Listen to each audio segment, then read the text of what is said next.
You want to know where it started. I get that. Everybody wants the beginning. The clean moment they can point to and say, okay, that's where everything changed. Problem is, nothing works like that. Not really. Things don't start at one moment. They've been starting for a while, quietly, and you just didn't notice until something shook you hard enough to look. But if you're making me pick a moment, I'll pick a Tuesday afternoon in late September, standing in the breakdown lane of Route 9, watching a DOT crew repave a 200-foot stretch near the Millbrook overpass. Nothing special about it. I'd been on that stretch 3 times that week. The concrete was aging wrong in one section, kept cracking in the same place no matter how many times we patched it. We had a name for those sections. Repeaters. Road just doesn't want to hold.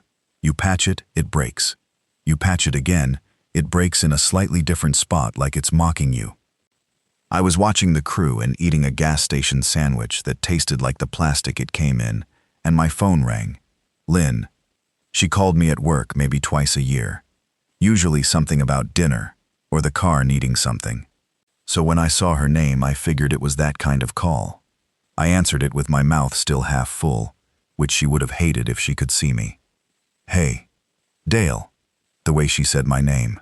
Not upset exactly, more like she was choosing her words. Something's wrong. That's how it started, not with a news alert or a government announcement. My wife called me on a Tuesday and said something felt wrong. I swallowed the sandwich. What happened? You okay?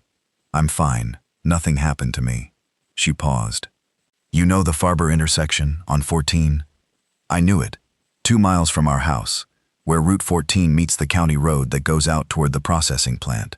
Traffic light, a little convenience store on the corner, a few commercial properties. What about it? I drove past it this morning to get to Carol's, and there was an ambulance stopped there. Not parked with lights off. Stopped in the middle of the intersection with the doors open, like they just got out and walked away.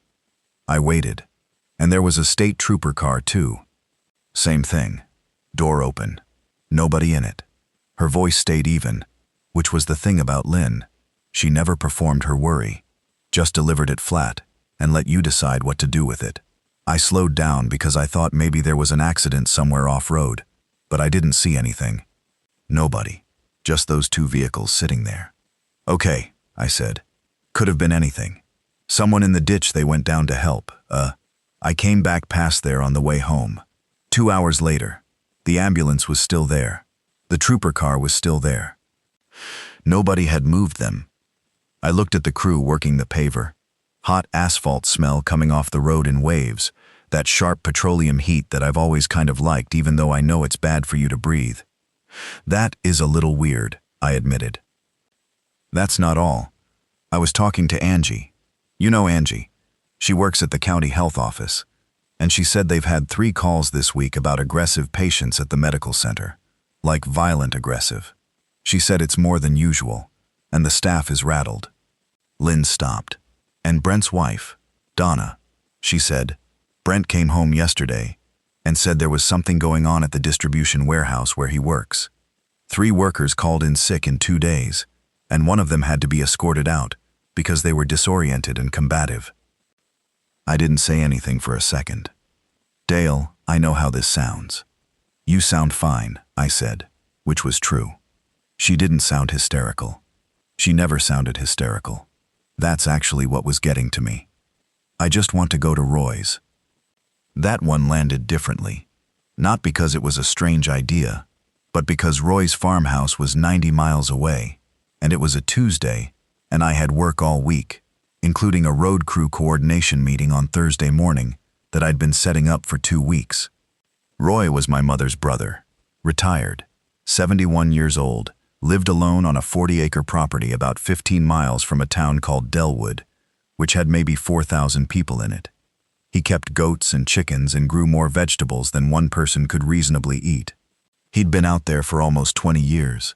He had a police scanner on his kitchen counter that he listened to like other people listen to the radio. He called me every couple weeks to tell me about some local news he'd picked up. He was the kind of person who was always half prepared for something going wrong.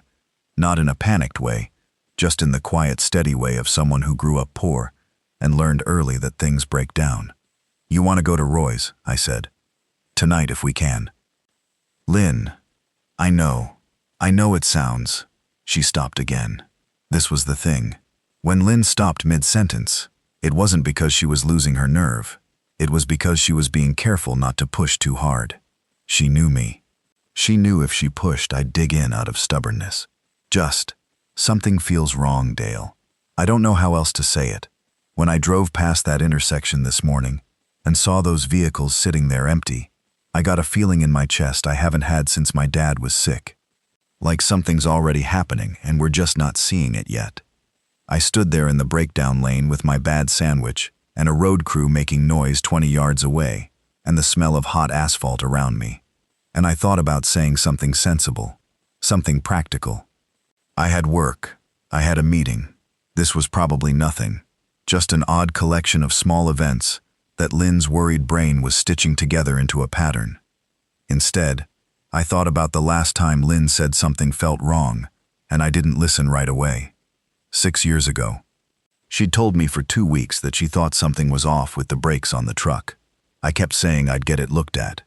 I didn't get it looked at. The brakes failed on a downhill stretch on County Road 7, and I went into a ditch and put the truck on its side.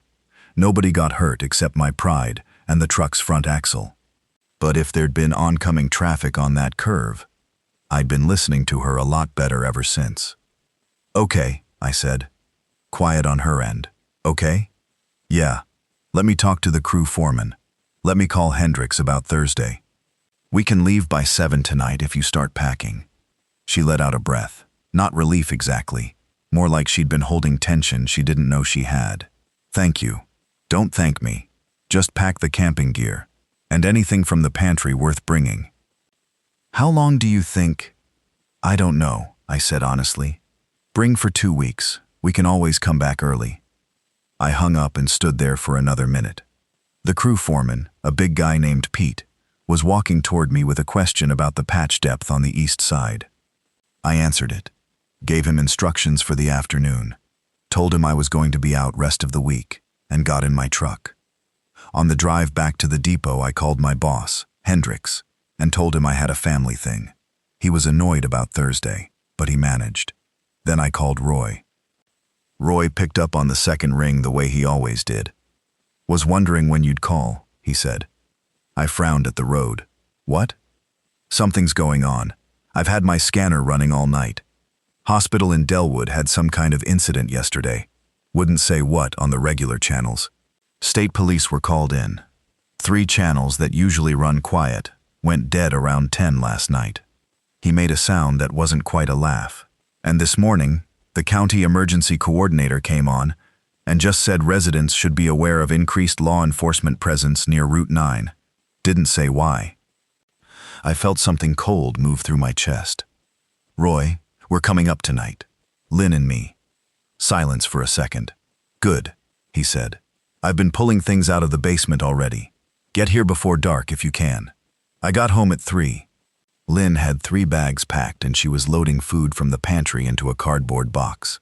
She'd pulled out the camping medical kit, the water filtration bottles we'd gotten for that backpacking trip we never ended up taking, and both of our winter coats, even though it was September. I looked at the table and felt something I'm still not entirely sure how to describe. Not fear. Not yet. More like the particular sensation of looking at storm clouds on the horizon when you've been ignoring the weather report all day, and suddenly you realize the weather report was right. Smart, I said about the coats. I called my sister. Lynn didn't look up from what she was packing. She thinks I'm being ridiculous. Did you tell her about the intersection? Yeah. And? She said maybe the crew stopped for a break. I didn't say anything to that. I went to the bedroom and started packing my own bag. We had a list, actually. Not a crisis list or a doomsday list. Just the kind of loose mental inventory you end up with when you've lived in a county with unpredictable weather for 30 years and had your power out more than once for more than 3 days. You know what you need. Extra prescription meds, cash, important documents in a waterproof bag, chargers and a portable battery. Warm clothes even in September because upstate nights turn cold fast. I added things we didn't usually think about on the list. My toolkit, the hand crank radio from the garage shelf, 2 spare phone chargers, the .22 rifle I kept in the back of the closet and hadn't shot in 2 years. I went back and forth on that one for a second. Then I took it. By 5:30 we had the truck loaded. Dog food for Tug, our 6-year-old mutt, who knew something was up and kept getting underfoot. The camping gear went in the truck bed under a tarp. Food boxes in the back seat. Medical kit up front where I could reach it. Lynn stood at the front door of our house for a second, looking at it. "We'll be back," I said. She nodded. She didn't say anything. She locked the door and we left. The drive out was quiet. The radio in the truck played the usual evening stuff for the first 40 minutes, and then Lynn switched to a news station, and we listened to a traffic report and a story about some congressional hearing, and then a brief item about reports of violent incidents at 2 hospitals in the region. The anchor described it as unusual patient behavior and said the hospitals were reviewing their intake protocols. Lynn turned to look at me. "Yeah," I said. "I heard it. I took Route 44 north and then cut west onto 218 instead of getting on the highway. I know every back road in a 40-mile radius because my job is literally the roads. I know which ones flood, which ones have bad shoulders, which ones are used by heavy trucks and have hidden dips that pop tires if you hit them at speed. I know which route is actually faster when the highway backs up." That knowledge was about to become the most useful thing I owned, and I didn't know it yet. The back roads were empty.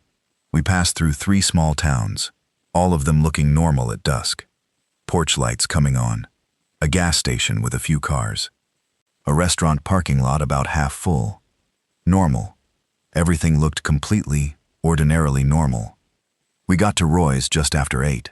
He had the porch light on and his old blue Ford in the driveway and his dog Copper running up to meet us before we'd even stopped. Roy came out in his work shirt and jeans, and he looked at our loaded truck and didn't say anything for a second.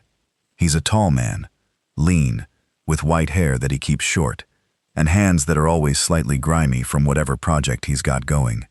He looked older than the last time I'd seen him, which had been Easter. There were things around his eyes I didn't remember. "Good timing," he said. He shook my hand and hugged Lynn and looked at the truck bed. "Tell me you brought more than camping gear." "Food for 2 weeks at least," I said. "Lynn's a good packer." "I've been pulling things from the root cellar. Come in. I want to show you what I've been hearing." We went inside. Roy's kitchen smelled like it always did. Coffee and dog and old wood, and something faintly like motor oil, which was the smell of the whole house, really. The scanner was going on the counter, chattering quietly. He had a yellow legal pad on the table, with notes in his cramped handwriting. He walked us through what he'd heard over the past 48 hours. Gaps in communication on channels that were usually active. A fragment of a conversation between 2 sheriff's deputies that he'd managed to catch before it went to a more secure channel.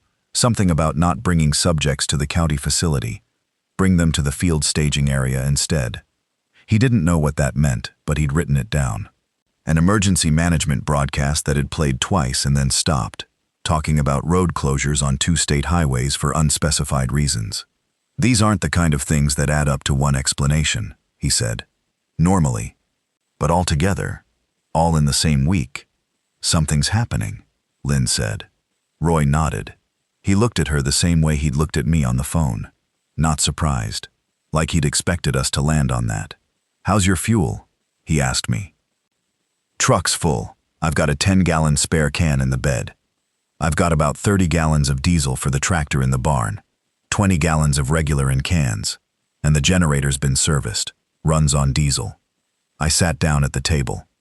Tug pushed under it immediately and put his head on my foot, which he did when he was nervous. Dogs always know. "All right," I said. "So we're here. What are we doing tomorrow?" Roy pulled out the legal pad. "Making a list," he said. That was the first night. I want to tell you what those first days were like, because I think people imagine it differently than it actually was. There was no dramatic moment of we knew the world was ending. It wasn't like that. It was this slow, grinding uncertainty that was somehow worse than certainty would have been. You're watching the news report one thing and then a slightly different thing. You're checking your phone and seeing social media posts that are clearly panicked and intermixed with people making fun of the panicked people. You're calling your sister-in-law and she's still rolling her eyes.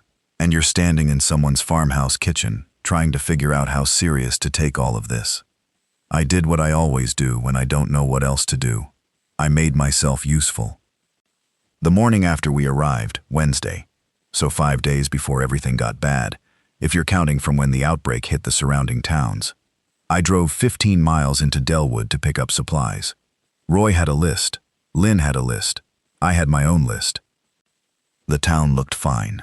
That was the thing I kept coming back to. Standing in the pharmacy, waiting for Roy's blood pressure prescription to be filled. Watching the pharmacist chat with a customer about her cat's arthritis. I felt like an idiot. I felt like one of those people who build a bunker because they read something online and then spend 20 years eating expired canned goods while the world continues without them. But I picked up Roy's meds and 3 months' worth of my own, because I figured if we were here for 2 weeks, we might as well have the good supply. I got antibiotics, over-the-counter stuff, not the prescription antibiotics I wanted, but something. Wound supplies, bandages, gauze, antiseptic. The kind of kit that a real first aid person would laugh at as insufficient, but that was better than nothing. I went to the grocery store next. I was careful about what I bought, because I didn't want to look like I was panic buying, and I didn't want to strip shelves that local people needed. I bought dense, long-lasting stuff. Dried beans and lentils, canned fish and meat, oats, peanut butter, honey, which lasts essentially forever, sugar and salt, olive oil. I got more than I needed, even by the most generous estimate. At checkout, the woman behind me in line had a cart full of stuff too. I noticed, because she made a joke about it. Costco mentality, she said, nodding at my cart. She was maybe 60, gray ponytail, practical clothes. My uncle's been preaching about storms this fall, I said, which wasn't entirely a lie. She laughed. My daughter keeps sending me news articles about those hospital incidents. I think she just needs an excuse to tell me to stock up more often. I looked at her. Did she say which hospitals? 4 counties. She shrugged. I think it's overblown. These things always are. I nodded. 4 counties. That was more than one. I pushed my cart to the register. On the drive back, I went by the intersection Lynn had mentioned. The ambulance was gone. The trooper car was gone too. But there was a fresh patch of something dark on the road surface near the curb. A stain that could have been oil or brake fluid or something else. And there was a section of yellow caution tape hanging from the traffic light pole that hadn't been put up right, one end flapping loose. Nobody had closed the intersection or cleaned up properly. They just cleared the vehicles and left. That told me something. When road crews or emergency services leave a scene, they don't leave it half done. Not unless something happened that pulled their attention harder and faster than normal. I drove back to Roy's and helped Lynn and Roy spend the afternoon reorganizing the basement and the root cellar. Roy's farmhouse was old, built in the early 1960s, solid, a square 2-story with a full basement that had been used for storage for decades.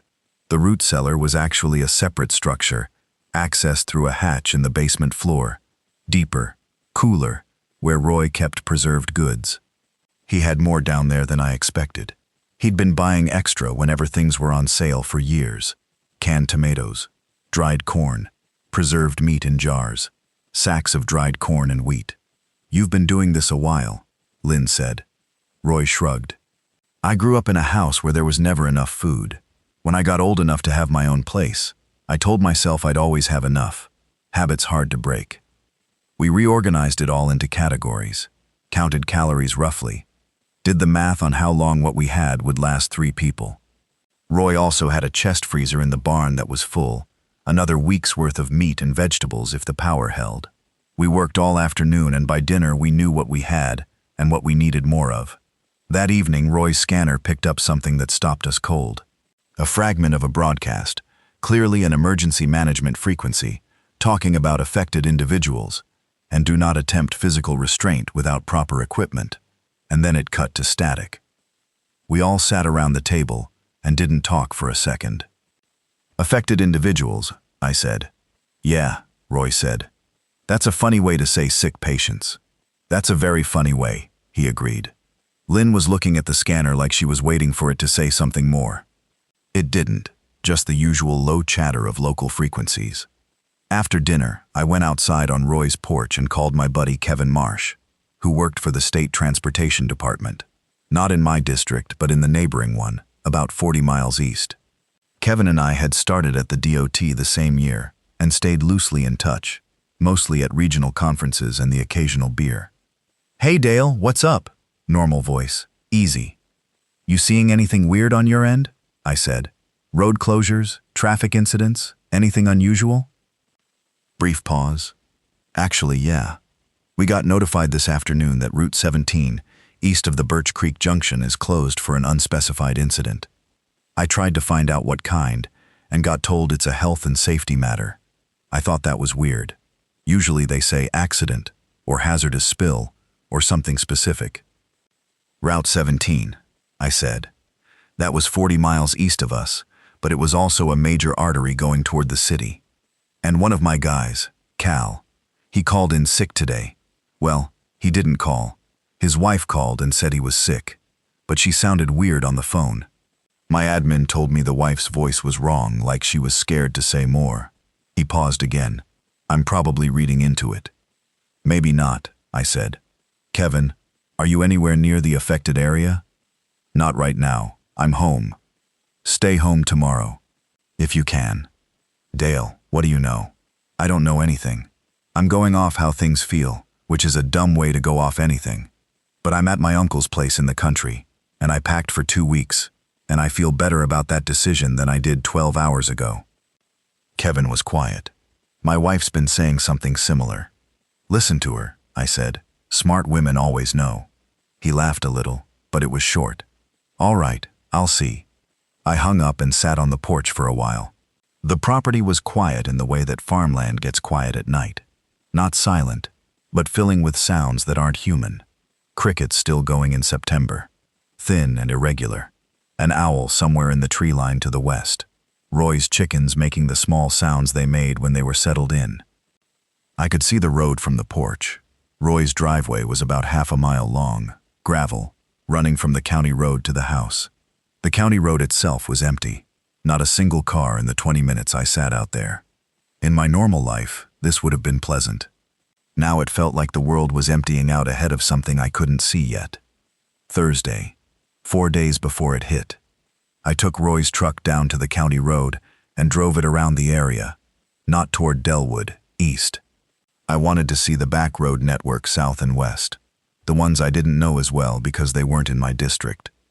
What I found was normal farmland and small roads, and the occasional old house set back from the road. Everything looked quiet. I stopped at a small farm supply place out on County Road 8, the kind of store that sells feed and fencing and general hardware, and also, in the back, has a selection of basic groceries for the local farming families. Old man behind the counter, probably 80, slow but sharp. I bought 2 rolls of field fencing, which was something Roy had actually asked for, and some hardware. Hinges, heavy bolts, a bag of concrete mix. While I was loading the truck, the old man came out. "You Roy Harker's nephew?" he said. "Dale Carver," I said. "Yeah." He nodded like he'd expected that. Roy called ahead, said you might stop in.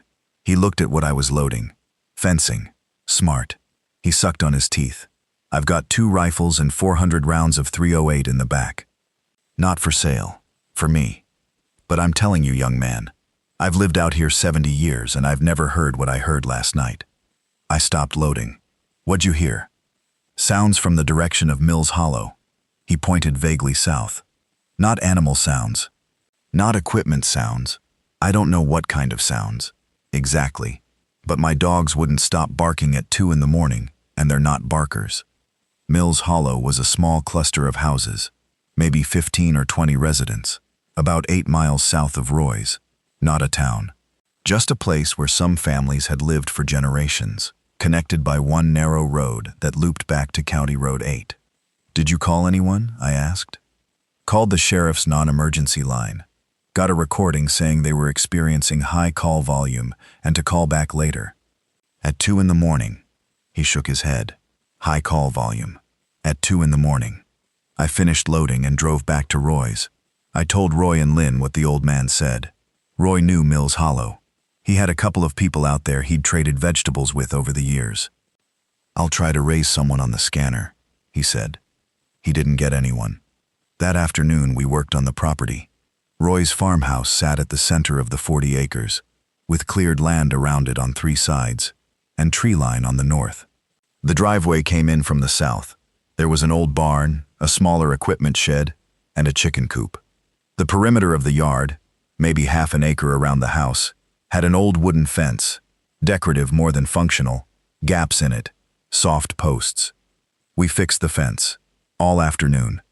My hands got sore in a way they hadn't in years, because I'd moved into supervisory work and didn't do the physical stuff as much anymore.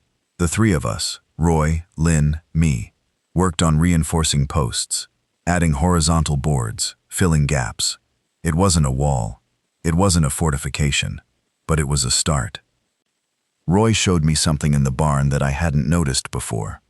Behind the tractor, in the back corner, he had a shelf of propane canisters, the small green camping ones, and 2 of the larger exchange tanks. And next to them, wrapped in an old blanket, 3 shotguns.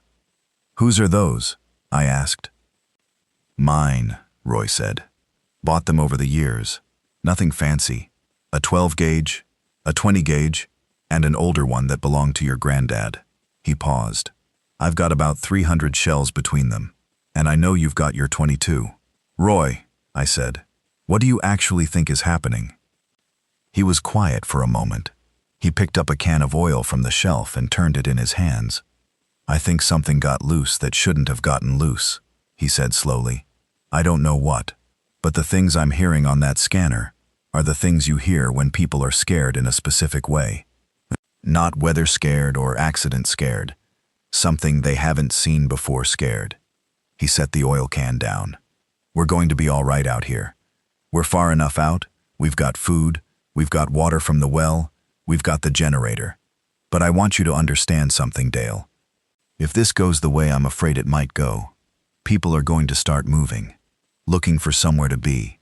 And this property is going to look very attractive to someone who doesn't have anywhere else to go. We don't turn people away," I said. "Didn't even have to think about it." Roy nodded slowly. "No, but we pick who we let through the gate, and we don't let anyone in we can't account for." "Fair," I said. Friday, 3 days before, the news started showing things that were harder to explain away. We'd had the television on in Roy's living room all morning. An old set, but it got cable. Roy had a satellite dish. And the news was doing that thing where the anchors are trying to stay calm while the information they're relaying isn't calm at all. Reports of violent incidents at hospitals in 3 states. A public health advisory from 2 state health departments recommending people avoid large gatherings. A brief statement from the CDC that said they were monitoring reports of an unspecified pathogen and would have more information soon. That last one sat in the room like a stone. "Unspecified pathogen," Lynn said. "They know what it is," Roy said from the kitchen. He'd been listening from in there, not watching, just listening. "They're not saying what it is because they either don't have enough information or they're buying time to figure out their response." "Or both," I said. I called Kevin Marsh again. He picked up this time on the 4th ring, which took long enough that I thought he wasn't going to. "Dale." His voice was different, quieter. "You okay?" "Yeah, listen. Route 17 is still closed. I called in some favors, talked to a highway patrol contact. He couldn't say much, but he said the closure is because of abandoned vehicles, and he said there were injuries involved with the original incident." He used the word bites. Kevin stopped. He said bites, Dale, like people were bitten. I was standing in the kitchen. Roy came to the doorway. "Okay," I said, trying to keep my voice even. "Are you somewhere safe?" "I'm home. We're not going anywhere." "Kevin, get food, water, whatever prescription meds you have. Get them together today, and then stay in your house." "Dale, what?" "I don't know exactly what's happening. I'm telling you what I know, which is that my wife had a feeling 5 days ago that something was wrong, and I'm sitting in my uncle's farmhouse 90 miles from home with 2 weeks of food and a loaded rifle, and I don't feel wrong about any of those decisions, okay? So get what you need and stay put. He was quiet for a long moment. Okay. And Kevin, call your neighbors. The ones you actually like. Tell them the same thing. I hung up. Roy was looking at me. Bites, he said. Yeah. He walked back to the scanner and turned the volume up. That afternoon, we got our first sign of things moving. Lynn was on the porch when she saw a car come down the county road, slow, then stop at Roy's driveway entrance. It sat there for a minute and then drove on. 20 minutes later it came back, turned down the driveway. I was out front when it stopped. A 10-year-old sedan, dust on it, a family inside, a man about my age, a woman, a kid, maybe 8 years old in the back. The man got out looking wrung out, that specific hollow look people get when they've been driving scared for hours and haven't eaten anything. Sorry to bother you, he said. He looked at the house, then the barn, then at me, trying to figure me out. We're trying to get north on 88, but it's blocked. The state cops have it closed about 10 miles back. We've been on back roads for 3 hours, and I don't really know where I am, and we're low on gas. His name was Brent Callahan. His wife, Donna. Their son was named Jamie, and he'd been asleep in the back until we started talking. And then he woke up and looked at me through the window, with that specific kid look that's half curious and half scared. I looked at Brent. He had hands that were rough the way working hands are rough. He had oil under his fingernails. He looked tired, but not wild. He looked at me steady and didn't try to be anything other than what he was, which was a man who was lost and needed help. Come in, I said. Lynn looked at me when I brought them inside. I gave her a small nod that I hoped said I know, but look at them. She gave me back a look that said okay, but I'm watching. I gave Brent and his family whatever we had out on the counter. Bread, peanut butter, some fruit. The kid, Jamie, ate 2 sandwiches and then fell asleep on Roy's couch without asking permission or even seeming to notice he'd done it. Roy went out and brought Brent enough gas from the cans to top off his tank. Brent told us what they'd seen. He'd been working at a distribution warehouse, and when he described it, I realized this was the same warehouse Lynn had mentioned. Brent's warehouse. He was the Brent that Donna had mentioned to Lynn. This town, I thought. Of course. He said on Thursday, 2 workers had come in looking wrong. Pale, not tracking, moving stiffly. One of them had bitten a coworker on the floor. He said it so matter-of-factly that I had to ask him to say it again. Bit him, Brent said. On the arm, through the sleeve. The guy doing the biting didn't stop. He didn't even register what he'd done. Just kept trying to. He stopped, looked at his hands. We got out. I took Donna and Jamie, and we just got out. I didn't wait to see how it ended. Smart, Roy said quietly. The roads into the city are jammed. Everything east is jammed. I thought going north. North is the right idea, I said, but not on 88. Give me a minute. I went and got my road maps. Actual paper maps, which I kept in my truck because I'd learned years ago that phone GPS is useless when there's no signal or your battery dies. I spread them on the kitchen table and spent 20 minutes looking at the network of roads north and northwest. There were 3 routes that could work, depending on what was and wasn't blocked. I traced them for Brent with a pen, marking the turnoffs in order of preference. This one first, I said, tapping the route that went up through the state forest on an unpaved county road. It's rough, especially if you get rain, but there's nobody on it, and it comes out on Route 6 North, which connects to 11, which is going to be your cleanest shot north. The road is unpaved? About 12 miles of it. Your car can handle it, just go slow.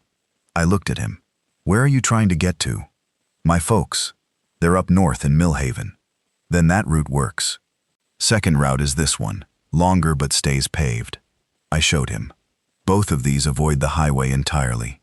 He looked at the map for a long moment. Then he looked at me. I don't know why you're doing this. I shrugged. Because you knocked on the right gate. They left an hour later. Donna cried a little when she hugged Lynn. which surprised both of them, I think.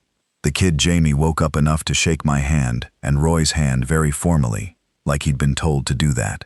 Then they got in their car and drove back up the driveway and turned north. I watched them go and hoped I'd given them the right route. I didn't know I'd see Brent Callahan again. I didn't know that that 1 hour, that small act of giving someone a map and a tank of gas and 2 sandwiches, would matter the way it ended up mattering. But that's how things work out here. You do the thing that seems right, and then the world turns around it. Saturday, 2 days before. The scanner started busy and got busier. Roy wrote things down on his legal pad all morning. Emergency broadcasts going out on multiple frequencies. A shelter-in-place advisory for 3 counties that I could identify by the road names mentioned. More reports of highway closures. And then, mid-morning, something that made all 3 of us go quiet. A voice on an emergency services frequency, not panicked, which was somehow worse, just controlled and very careful, saying that officers should not attempt to restrain affected individuals using standard procedures, that officers should maintain distance and wait for backup, and that backup was coming from the state level. Not standard procedures. Wait for backup. What kind of thing do you have to back away from and wait for state-level backup on? Lynn was sitting at the table, and she looked at me, and I looked at her. "I want to try to call my sister again," she said. Her sister Paulette lived about 60 miles south. She and her husband had a house in a mid-sized town, suburban, a normal life. She'd been dismissive every time Lynn had called this week, but every time Lynn hung up with her, something on Lynn's face tightened, and it had been getting tighter. "Call her," I said. She went into the other room. I heard one side of the conversation, Lynn being calm, clear, telling Paulette what we knew, telling her to get food together, to not leave the house, to silence. Then Lynn, "Paulette, I'm not being dramatic, I'm being practical." More silence. Then, "No, I know you can't just, I know. But even just get the kids, get some water and food, and don't." Longer silence. Then Lynn just said okay a few times, softly, in the voice she uses when she's decided the conversation is over. She came back into the kitchen, sat down, put her hands flat on the table. "She thinks I'm being paranoid," she said. "Is her husband with her?" "He's going into work." Lynn's voice was very even. "He said this is all being blown out of proportion and they should all just act normal." I didn't say anything. "If something happens to them," she started. "Don't," I said. Not harshly, just don't go there yet. We tried to tell her. You told her. That's what you could do. Roy, from across the room, said quietly, "Sometimes people don't move until they have to." Saturday evening, I drove south on the county roads, alone, to look. I told Lynn and Roy I'd be back in 2 hours, and I went down the county road toward where Mills Hollow was, the cluster of houses that the farm supply owner had heard sounds from. I got within 3 miles of it and stopped because there was a smell. I was driving with the windows down, September evening air, still warm, and the smell hit me like something physical, not like a gas leak or a fire, like something organic, wrong in a way I couldn't categorize. I've been on plenty of accident scenes. I know what a bad accident smells like. This was different. It was big and old, like the smell had been building for more than a day. I sat there in Roy's truck with the engine idling, and I did not drive closer. I turned around and went back. I told Roy and Lynn what I'd smelled. Roy's face went a specific kind of still. "Mills Hollow is 8 miles from this property," I said. "I know," Roy said. "However this spreads, it's spreading in this direction." "I know that too. So we need to know how it spreads," I said. "Because if we're letting people in..." "Bites," Roy said. "From what Brent said, and from what Kevin told you, physical contact." He looked at me steadily. "We be careful about who comes in and how close they get, until we know what we're looking at." I didn't sleep much that night. Lay in Roy's spare room listening to the house settle and the scanner going quiet downstairs and thinking about the routes south, the routes east, where they connected, where people would logically move if they were evacuating. This property sat off a county road that wasn't on most maps. Not invisible, but not obvious. A family like Brent's had found us by accident when the road they wanted was blocked. But as roads kept getting blocked, people would get pushed onto less traveled routes. They'd find back roads, and they'd follow them until they found something or someone. We were going to have more visitors. I was right about that. Just not about when. Sunday, one day before. I spent the morning doing two things. First, driving every road within 5 miles of the property. Looking at entry points, choke points, places where a vehicle could get onto Roy's land without coming down the main driveway. There were 3. I noted them all. Second, making a set of rules. Not formal rules, not written down initially, just a conversation with Lynn and Roy at the kitchen table. Who do we let in? How do we let them in? What do we do if someone is hurt? What do we do if someone is acting strange? Roy had his own additions. No one sets foot inside the house without we know their name, where they came from, how they got here, and what happened to whoever they were with. If they came alone and can't explain why, they wait outside. Not forever, but until we're comfortable. That sounds harsh, Lynn said. It sounds necessary, Roy said. Not the same thing. Lynn was quiet for a moment. What if we're wrong about someone? What if we keep someone out who's just scared and alone and we're wrong? Then we live with that, Roy said. He didn't soften it. We won't get every decision right. We just make the best call we can with what we know. That afternoon, a woman came up the driveway on foot. She was alone. She had a backpack, and she was walking fast, head down, and she didn't look up until she was about 50 yards from the house and saw me standing on the porch. She stopped. I raised a hand. Neutral, not aggressive, just, I see you. She was maybe 35, 40. Dark hair, practical clothes, boots that were good quality. She had a cut on her forearm. Dried blood, not fresh. She looked like she'd been walking for a while. "I'm not dangerous," she said, which is a thing people say. "Okay," I said. I could see the lights from the road and I've been walking for 2 hours and She stopped, swallowed. "I'm a vet tech. I know that's an odd thing to lead with, but I thought if there were animals." "There are animals," I said. "Chickens and goats and a dog. I can look after them. I know first aid, I can." She stopped again, pressed her lips together. She was trying not to fall apart in front of me, and she was succeeding by a very slim margin. "I'm not asking for anything, except somewhere to be that isn't the road." Her name was Carol Price. She'd come from a town called Hartfield, 15 miles southeast. She'd left on foot because her car had stopped working on Route 14. Engine died, wouldn't restart, possibly out of gas. She hadn't been watching the gauge, and she'd been walking since about noon. I called Lynn outside. We did what we'd agreed. Asked her where she'd been, who she'd been with, what she'd seen. Carol answered everything. She'd been living alone. She'd left when she saw her neighbor attacked, which she described briefly and without drama, like she was forcing herself to say the words straight rather than feel them. She'd had her backpack ready for 2 days because she'd been listening to the news and she'd had a feeling. Lynn and I looked at each other. "Come in," Lynn said.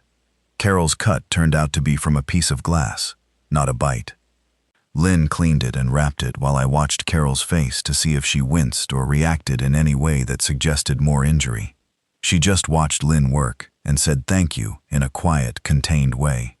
We gave her the second spare room. Roy looked her over in his straightforward old man way and then went back to his scanner. That evening the news was bad. They were saying it openly now. A pathogen causing severe behavioral changes, extreme aggression, loss of normal cognitive function. They were not using the word anyone was thinking. They were saying neurological crisis. They were saying affected individuals. They were describing clusters in urban centers and along certain highway corridors. They were urging people to stay home. The reporters looked scared. I noticed that. The ones on the screen. They were reading their scripts, but underneath it, their voices had changed. Roy's scanner lit up late that night. I was still awake, sitting in the kitchen with a cup of coffee that had gone cold. I heard it clearly through the speaker. A voice I didn't recognize, saying something I'll remember exactly for the rest of my life. It said, "All units be advised. Do not engage individually. I repeat, do not attempt individual engagement. We've lost 6 tonight. 6. Wait for the static." Then the voice again, thinner, further. "They don't stop. You understand me? They don't stop when you..." And then nothing. Roy appeared in the kitchen doorway in his pajamas, listening. We looked at each other. I went to bed, not because I wasn't scared, but because I needed to sleep while I still could. Monday, the 5th day. I woke up at 5:30. Light barely there outside. Roy was already up, already at the table with his scanner and his legal pad. "Morning was rough on the frequencies," he said without looking up. "Lot of gaps. Lot of switching to channels that usually mean they're going encrypted, which means they're worried about public panic. Or they don't want to coordinate out loud," I said. "That too." I made coffee. Lynn came down at 6. Carol came down 10 minutes later, quiet, stayed near the doorway until Lynn handed her a cup. At 7:15, the power went out. Not slowly, not flickering, just off. The refrigerator, the lights, the scanner, all of it, immediately. We looked at each other in the sudden silence. Roy said, "Generator." I was already up. We got the generator running in about 4 minutes. Roy's barn had it set up with a transfer switch, so it could power the essential circuits of the house. Kitchen, 1 room of lights, the water pump, and the scanner. Not everything, but what we needed. The scanner came back up, but the frequencies were different. Fewer voices. And the voices that were there were clipped, terse. Some of them clearly not trained emergency personnel. Civilians on emergency frequencies, which happened when things got bad enough. I went outside around 9 and stood in the yard. From the south, from the direction of Mills Hollow, from the direction of Hartfield, where Carol had come from, I could hear something. Not close, not immediate, but there, underneath the regular morning sounds, something that didn't belong. It took me a minute to sort it out from everything else. It was screaming, far away, carried on the air, intermittent. The kind of sound that reached you in pieces so you second-guessed whether you'd actually heard it. I went back inside and didn't say what I'd heard. There was no point in saying it when we already knew. By noon, we had our first cluster of arrivals. Not Brent and Donna, not yet. 3 people came up the driveway in a pickup truck that was loaded high with bags and boxes bungeed to the bed. 2 men, 1 woman. They stopped at what we'd decided to call the gate, which was just the wooden fence line, and the driver got out. His name was Walt. Walt Greer. He was 50-something, heavy, wearing a flannel shirt with the sleeves pushed up. He had the kind of voice that was used to talking to groups of people. Not loud, just projected. "We came from outside Millfield," he said. "Road into town is blocked in both directions. The county road to the east is blocked. We're trying to get north, and someone on the road back there pointed us this way and said a man named Roy Harker was up here." Roy materialized from the porch. Walked down to the gate, slow. "Walt," he said, like he knew him, which it turned out he did. Walt's family had owned a property east of Roy's about 30 years ago. Sold it when Walt's father died. "Roy," Walt looked at him steady. "Things are bad out there. You don't have to let us in, but if you do, I'm asking for a chance to be useful." Roy looked at the 2 people in the truck. "Get out of the truck," Roy said. Not to Walt, to the other 2. They got out. One was a young man, maybe 25, Walt's nephew. The other was the woman, Walt's wife, Gretchen. She had a kid's backpack over one shoulder that clearly didn't belong to her because it had cartoon characters on it. "Whose bag?" Roy asked, looking at it. Gretchen's face did something. "Our granddaughter's. We didn't find her. We took it anyway." She pressed her lips together. "We took it because we're not going to stop looking." Roy looked at them all for another long moment. "Come in," he said. "But you follow the rules here, my rules. We'll talk about them once we're sure you're all healthy." That was Monday. In the hours after, 3 more vehicles came. Some we turned away. One group of 4 men in a truck felt wrong the moment they pulled up.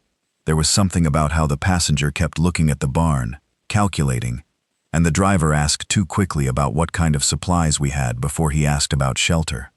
Roy told them the lane they needed was 2 miles east. He pointed. They drove away. We talked about that afterward. Lynn said she'd felt it too. Carol said nothing but nodded. A young woman came alone in a small car, engine running rough. She had her hands raised when she got out, which struck me. The instinct to signal non-threat that quickly, within moments. Her name was Angie Burnside.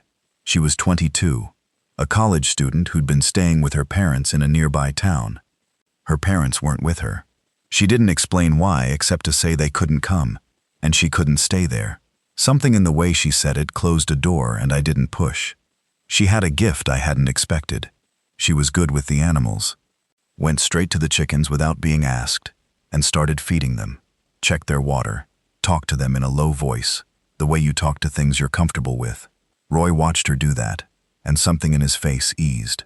An older man named Philip Strang came in the early evening on a bicycle, of all things. He was 60, looked like he'd been fit once, and was still about 70% of that. He had saddlebags on the bike, and he'd come from about 9 miles away, pedaling on back roads. He was a retired high school science teacher. When he introduced himself, he also said, unprompted, "I can't run, and I'm not a fighter. But I know chemistry, and I know how to build things, and I follow instructions." Walt's nephew's name was Gary, and I'm being careful not to confuse him with Lynn's cousin Gary, who comes later in this story. This Gary was a young man who said very little and worked very hard, and I appreciated that combination. By nightfall Monday, we had 9 people on Roy's property, including the 3 of us. Not a crowd, but not nothing.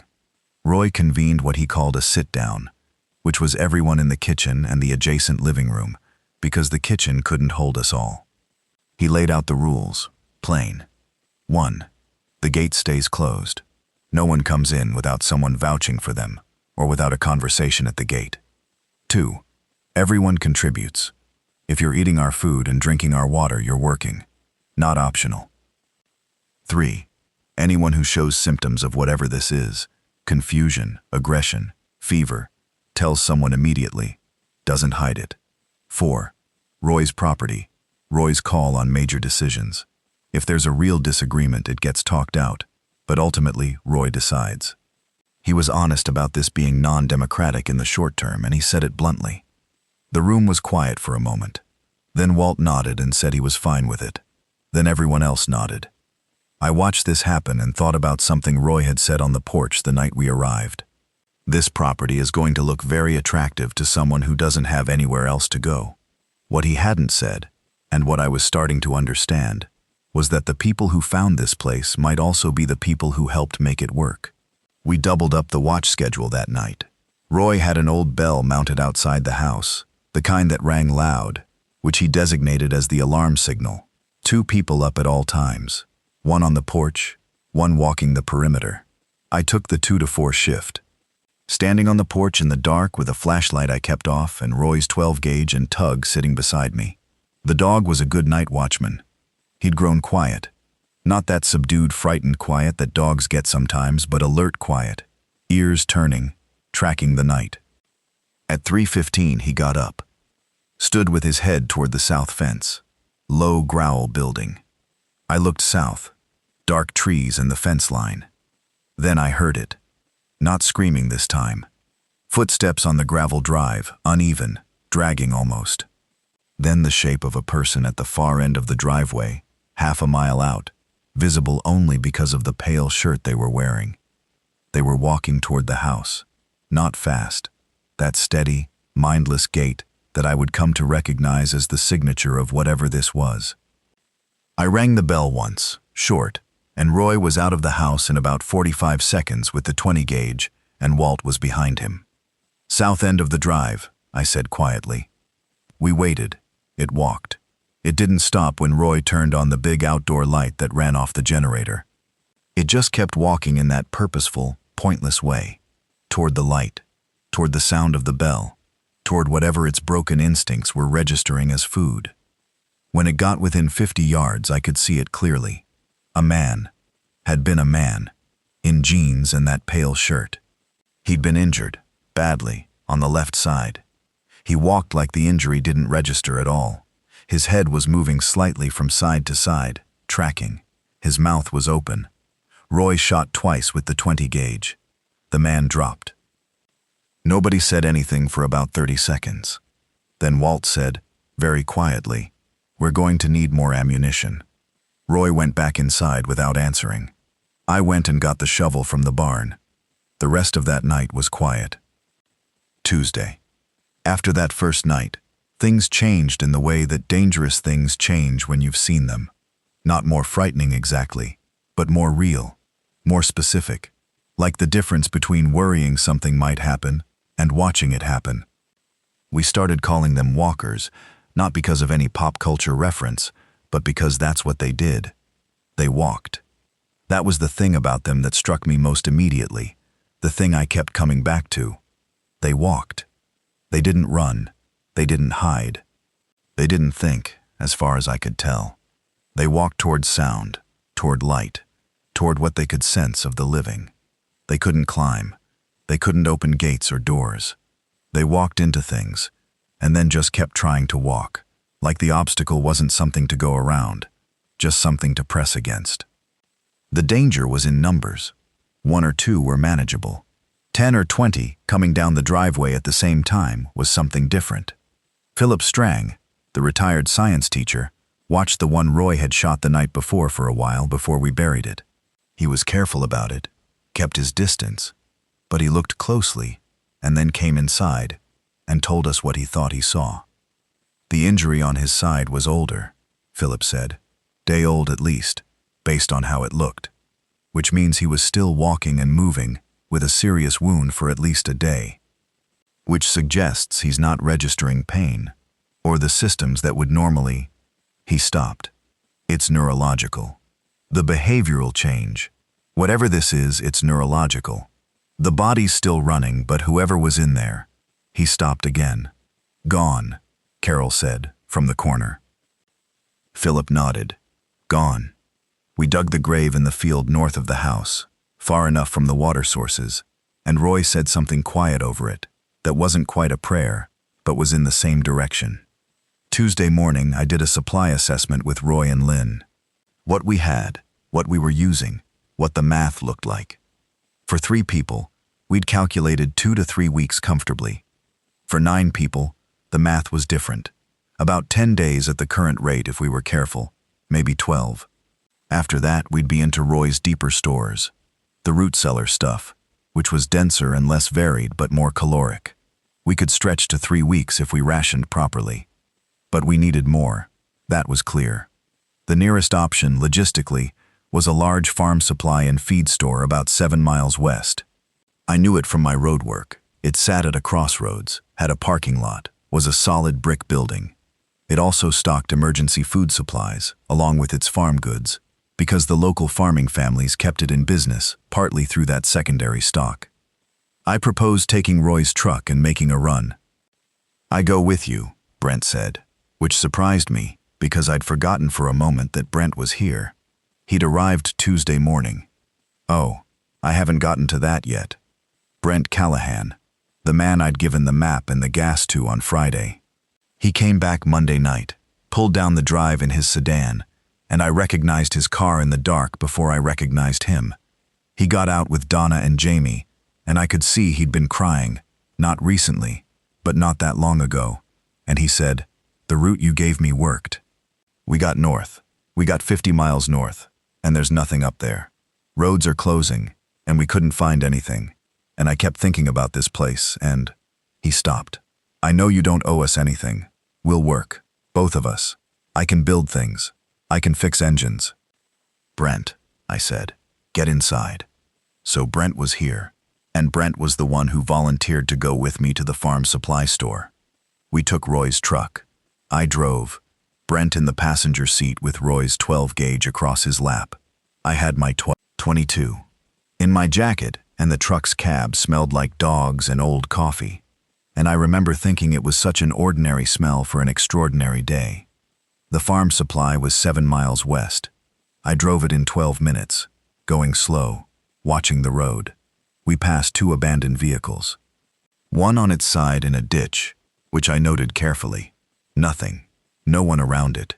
Just a car that had gone off the road. The other just stopped in the middle of the road with both doors open and nothing inside. The farm supply store's parking lot had a few cars. Not many. The front door was standing open, which was not good, but when I got out and listened, I didn't hear anything inside. No movement, no sound. The kind of silence that a building has when it's been empty for a little while. We went in carefully. It was dark inside, the power out here too, and we used the flashlights.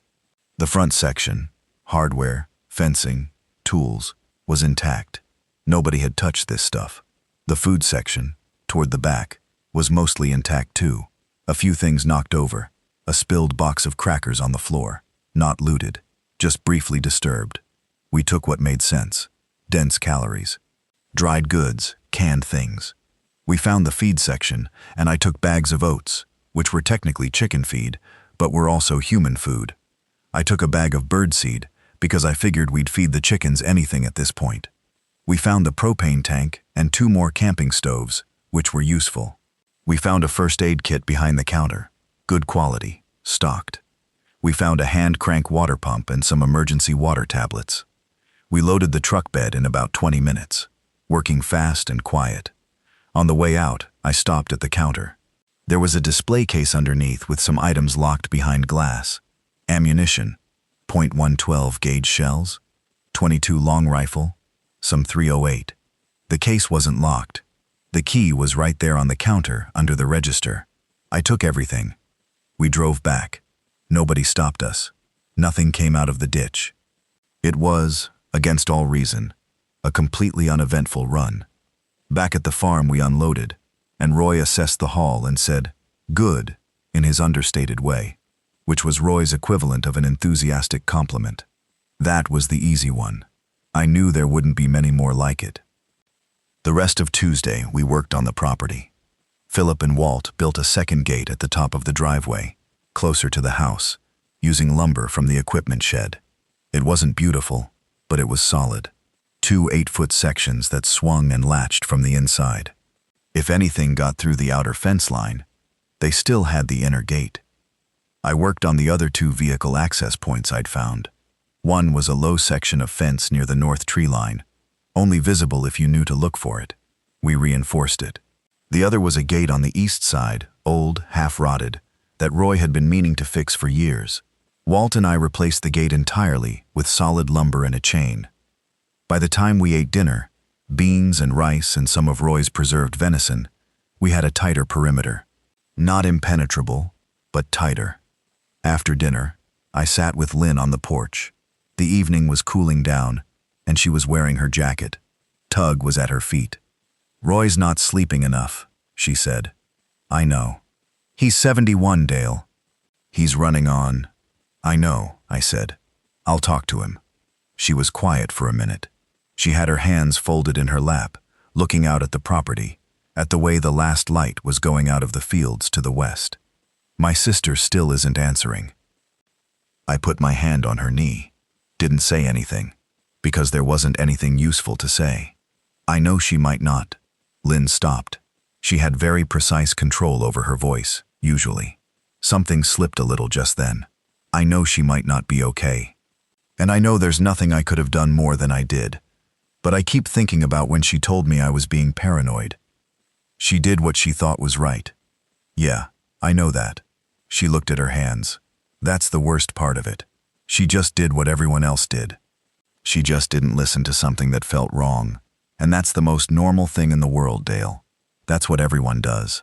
Feels wrong and talks yourself out of it, because it's inconvenient to take seriously. You didn't. I almost did. I almost decided not to call you." I looked at her. This was new. She hadn't told me this. "I picked up my phone twice and put it back down," she said, "because I thought about the meeting you had Thursday. I thought about how you'd have to cancel things.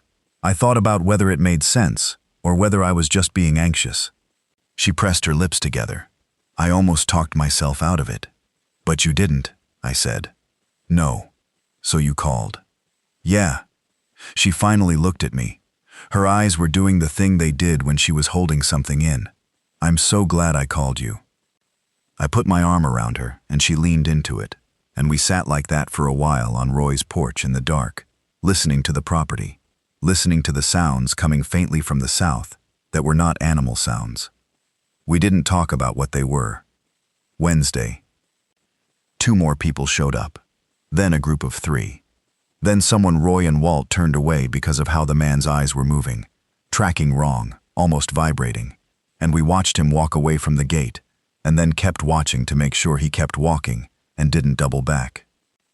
The person who came alone was a young man named Tyler, 19, who'd been riding a dirt bike through the woods and had been doing it for 2 days, sleeping in a hunting blind he'd found. He was sunburned and dehydrated, and he had scratches all over his arms from riding through brush, but he was otherwise okay. He told us where he'd come from, a town called Ashford, about 12 miles south. He said Ashford was gone, not destroyed, not burning. He said gone, in the specific way that meant the people who'd been there were not people anymore.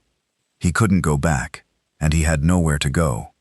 Roy put him to work with Angie tending the animals because he seemed to need something physical and contained. The group of 3 were a couple in their 50s, Doug and Irene, and a man who turned out to be their neighbor, Ray, who'd come with them because his wife had died 2 days ago. He said died very carefully, and everyone understood what he wasn't saying. Doug and Irene were both useful.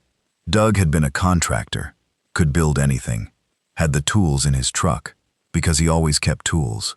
Irene was a retired nurse, which Roy looked like he was going to say thank you about, out loud, and stopped himself. When I introduced Carol to Irene, Carol went still in a way that I noticed.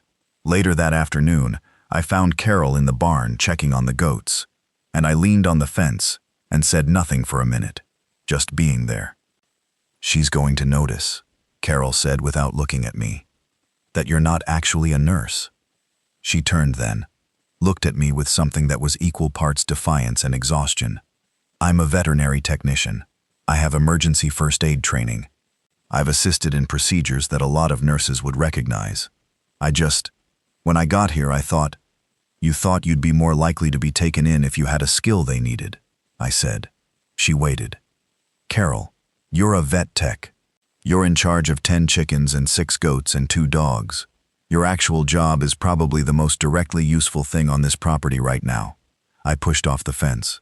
Tell Irene the truth. She'll be fine with it. She did. Irene was fine with it, as far as I could tell. Actually asked Carol several questions about the goats that Carol answered with real competence and detail. People surprise you. That's what I kept learning. In every direction. Sometimes people were worse than you expected. Sometimes they were so much better. That evening, Philip set up what he called the lab on the back porch, which was really just a table with some tools and a notebook, and he started writing down everything he'd observed about the walkers. The one Roy had shot was the closest look we'd gotten at one. He wrote about the movement patterns, the apparent injury tolerance, the stimulus response behavior, toward sound, toward light, toward heat. They're not choosing, Philip said when we looked at his notes. They're reacting, pure stimulus response, which means they can be redirected. With what? Brent asked. Sound. Something louder or more immediate than whatever else is drawing them. He tapped the notebook. If they're approaching from the south and you make noise to the east, they'll turn east. So we can move them, I said. In theory, yes. You could drive them away from a point if you controlled the noise. He paused. But you'd have to be willing to get their attention, which puts you in proximity to them. One at a time, that's manageable, Walt said. In groups. Not manageable, Philip said, simply. We talked about that for a long time. What to do if a group came. We'd seen one so far, one individual, but sound carries, and the property had people on it, and eventually, the property would draw attention the way everything drew attention. I lay awake that night running through numbers. People, supplies, perimeter. We had 12 people now. Roy's stores, even with the farm supply run, would last maybe 3 weeks at reduced rations. The generator would run out of diesel eventually. The well used an electric pump, but we had a hand pump attachment that Roy had never needed to use. We were okay for now. We had days, probably weeks, but days and weeks end. And somewhere, 60 miles south, my brother-in-law Gary and his wife Pam were either safe or not, and I didn't know which. And every time I looked at Lynn, I could see the question that she was not asking out loud. I should tell you about the thing that happened with Ray, because it matters. Ray was the man whose wife had died. He'd come with Doug and Irene, and he was quiet in the way that recent, fresh grief makes people quiet. He helped with the work, ate his meals, slept in the barn on a cot because the house was full. He was fine for 3 days. On the 4th morning, he wasn't at breakfast. I found him at the outer fence, at the south end of the property, standing with his arms through the fence boards, not doing anything, just looking out at the fields beyond. The fields were empty, but the sound from the south had picked up overnight, and you could hear it, thin and distant, something wrong in the air. "Ray," I said. He turned. He looked like he'd been out there for hours. "When it first happened," he said, "when she came at me. She didn't know me anymore. She didn't—" He stopped, ran his hand over his face. I keep thinking about her face, about the way she looked at me when I've been married to her for 31 years. 31 years, and she looked at me like I stood with him for a while. I didn't try to fix anything because there wasn't anything to fix. Eventually, he pulled his arms back from the fence. "Sorry," he said. "Don't be," I said. "I'm not going to do anything stupid," he said, like he'd read my worry. I just needed to look at something other than the inside of the house. We walked back together. After that, I made sure Ray had tasks that kept him near other people. I didn't make it obvious, but I watched him. Grief does different things to different people in a crisis. Some people it sharpens, some people it hollows out in ways that become dangerous. Ray was in the second category, and he knew it about himself, which was something at least. The walkers came in earnest on Thursday night. Not a huge group, but bigger than one. 6 of them, coming down the driveway in a cluster, drawn by the generator noise, which had been running steady for days. I'd been worried about that. The noise, the light. We'd tried to be careful, but the generator made a constant sound, and there was nothing to be done about it. The bell rang and everyone was out in about 2 minutes. Philip's sound theory got tested. While Roy and Walt held the inner gate, I took the truck, drove it down the outer drive and laid on the horn. 3 long blasts. Every one of those 6 stopped. Every head turned toward the truck, toward me. I drove east, past the outer fence, onto the county road, turned south, drove a 1/4 mile, honked twice more, and then cut the headlights and sat still. I could hear them following the last sound, moving east, away from the gate. I waited 5 minutes in the dark, and then drove back without lights on, carefully, slowly, parked inside the inner gate, while Walt latched it behind me. Everyone looked at me. "Philip's theory works," I said. Roy let out a long breath through his nose. "Good." Philip looked quietly satisfied in the way that someone looks when something they thought would work turned out to work, and they're too careful to celebrate too hard in case it was a fluke. The next day, I used some of Roy's lumber to build a sound trap. It was crude. A wooden box rigged with a car battery and a speaker I'd pulled from an old radio in Roy's basement, wired to play on a timer. The idea was that you could mount it outside the fence line, away from the property, and it would call walkers toward it and away from the house, like a decoy. Philip helped me get the wiring right. Doug built the box. It wasn't perfect. Car battery didn't last forever. The speaker wasn't loud enough to draw something from a real distance. But inside a few hundred yards, it worked. We tested it twice, and both times the 1 or 2 walkers in range turned away from the house, toward the speaker box. We made 3 of them. I'm going to skip forward now, not because nothing happened in those middle days, but because what happened was the grinding, quiet, unglamorous work of survival that doesn't have a clean narrative arc. You fix things. You feed people. You sleep in shifts.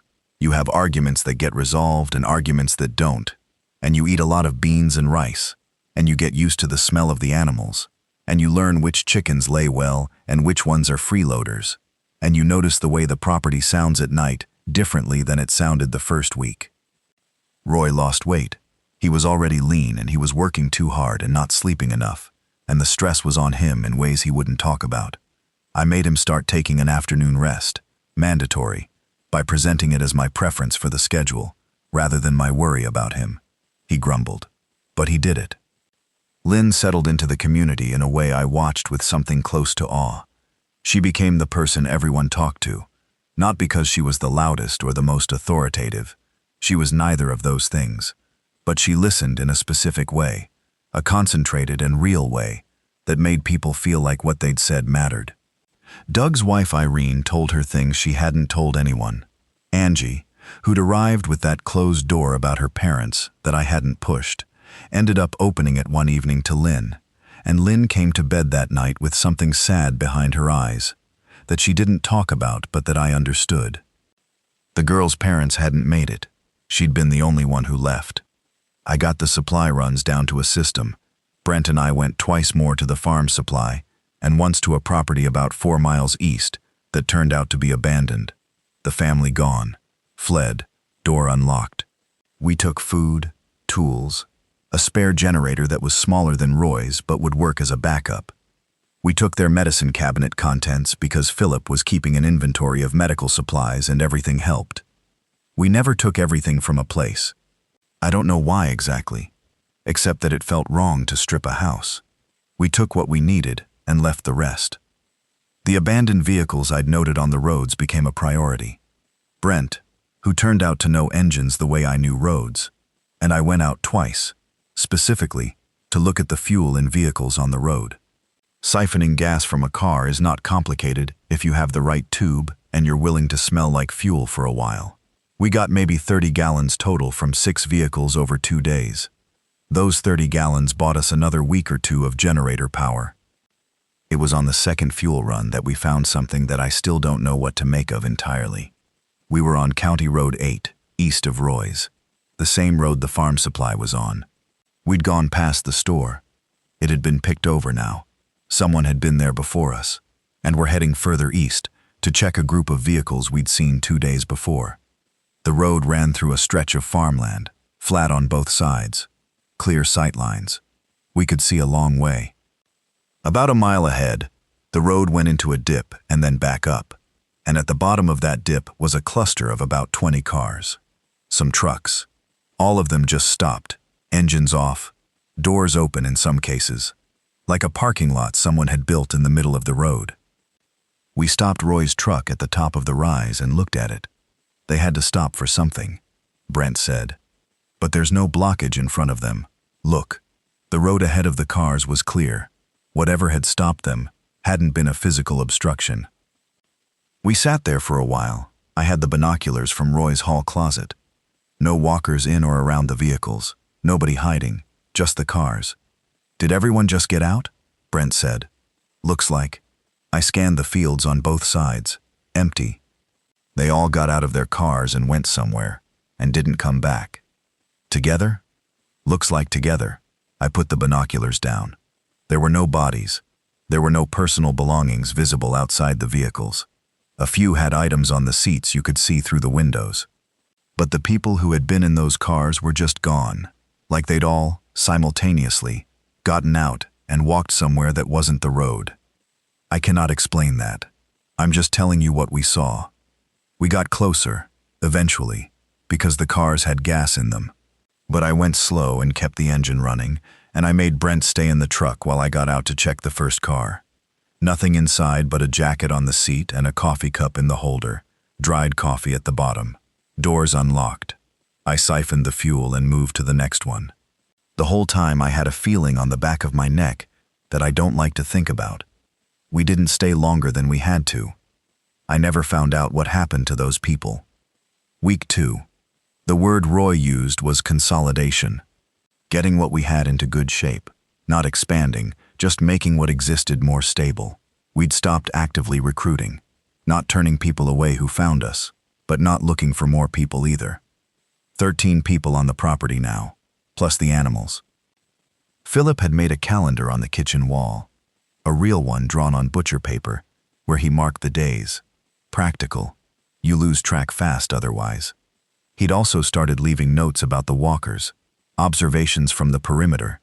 Some of what he wrote made me uneasy in a specific way. The walkers that came from the south were coming less frequently than they had in the first week, which could mean fewer of them in the area. Could also mean they'd moved on, drifted, found other sources of sound or light. But twice in week 2, he noted walkers that appeared from the north.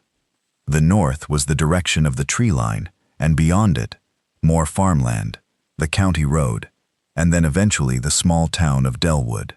If walkers were coming from the north, that meant Delwood wasn't safe anymore. I drove to the edge of the tree line one morning, not through, just to the edge, and stood and listened. Delwood was silent.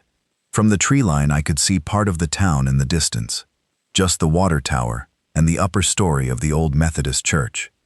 Usually there were sounds even from this distance. Trucks on the main road, machinery, something. Silence from a town is not natural. Towns are not quiet places. I went back. I told Roy. He sat with that for a while. Then he said, "The roads north. Are they better or worse than the roads south?" "North might be better. South is gone, we know that. North." I thought about the routes. "I don't know. Could be open. Could be worse." "We need to know," he said. "We need to know a lot of things," I said. It was that evening that Lynn said the thing she'd been not saying for 2 weeks. We were in bed, not sleeping, listening to the house. The night watch was walking the perimeter outside. You could hear the faint crunch of footsteps on gravel. "Gary and Pam are 60 miles south," Lynn said to the ceiling. "Yeah, and Paulette and her family." I didn't say anything. "I know it might be," she stopped. "I know what it might be." "We can't go south," I said. "Not right now. Not with what I know is down there." "I know that too." Quiet. "But if they're alive, if they're somewhere and trying to survive and there's no way out." "Lynn, I know." "I hear you," I said. "We'll figure it out when I know more about the roads." She was quiet for a long time. I thought she'd fallen asleep. Then she said, "It's strange. I had a bad feeling 5 days before any of this started, and I trusted it, and it saved us. And now I have a feeling I can't shake that Gary and Pam are alive somewhere, and waiting, and I don't know if I should trust it, or if it's just what I want to believe." "What does the feeling feel like?" I said. "Different from the bad one," she said slowly. "The bad feeling was cold. This one just won't go away. It keeps pushing." I lay there in the dark, listened to the footsteps on gravel outside, thought about roads. 2 weeks, I said. "Give me 2 weeks to know more. Then we go looking." She reached over and found my hand in the dark, held it. "Okay," she said. "Roy had a heart attack on a Wednesday morning, middle of week 2. I'm going to tell this plainly because I can't dress it up. He'd been doing better, sleeping more, following the schedule I'd imposed on him. And that morning he'd been fine at breakfast, ate well, talked to Walt about the fence project on the east side. Then he went into the barn to check on the generator, which had been running a little rough, and he was in there for about 20 minutes, and then Angie found him on the floor. She did not panic. She went and got Irene immediately, and Irene came in and assessed and called for me, and I came at a run, and by the time I got there, Irene was already saying things like pulse and shallow and help me move him, and we got Roy out of the barn and into the house on the couch. He was conscious. He was in pain.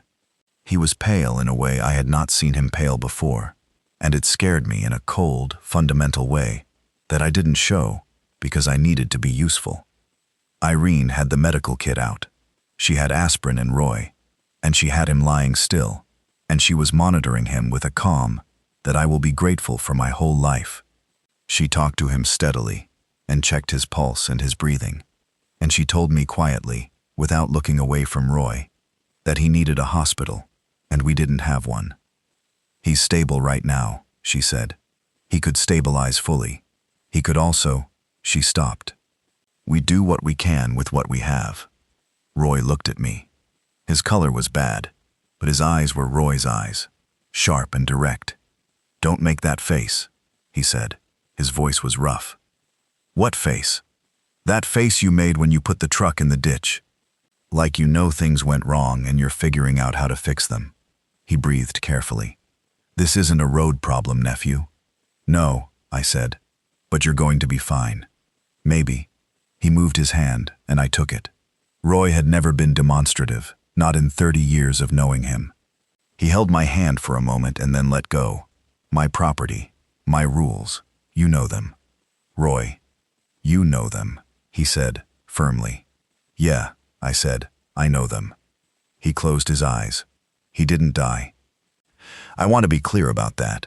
He spent 2 days on that couch, and Irene watched him with more care than he probably got from any hospital, and on the 3rd day, he sat up and ate a real meal, and on the 4th day, he was walking, slowly, with a stick for balance, because Irene insisted. But he was different after, slower.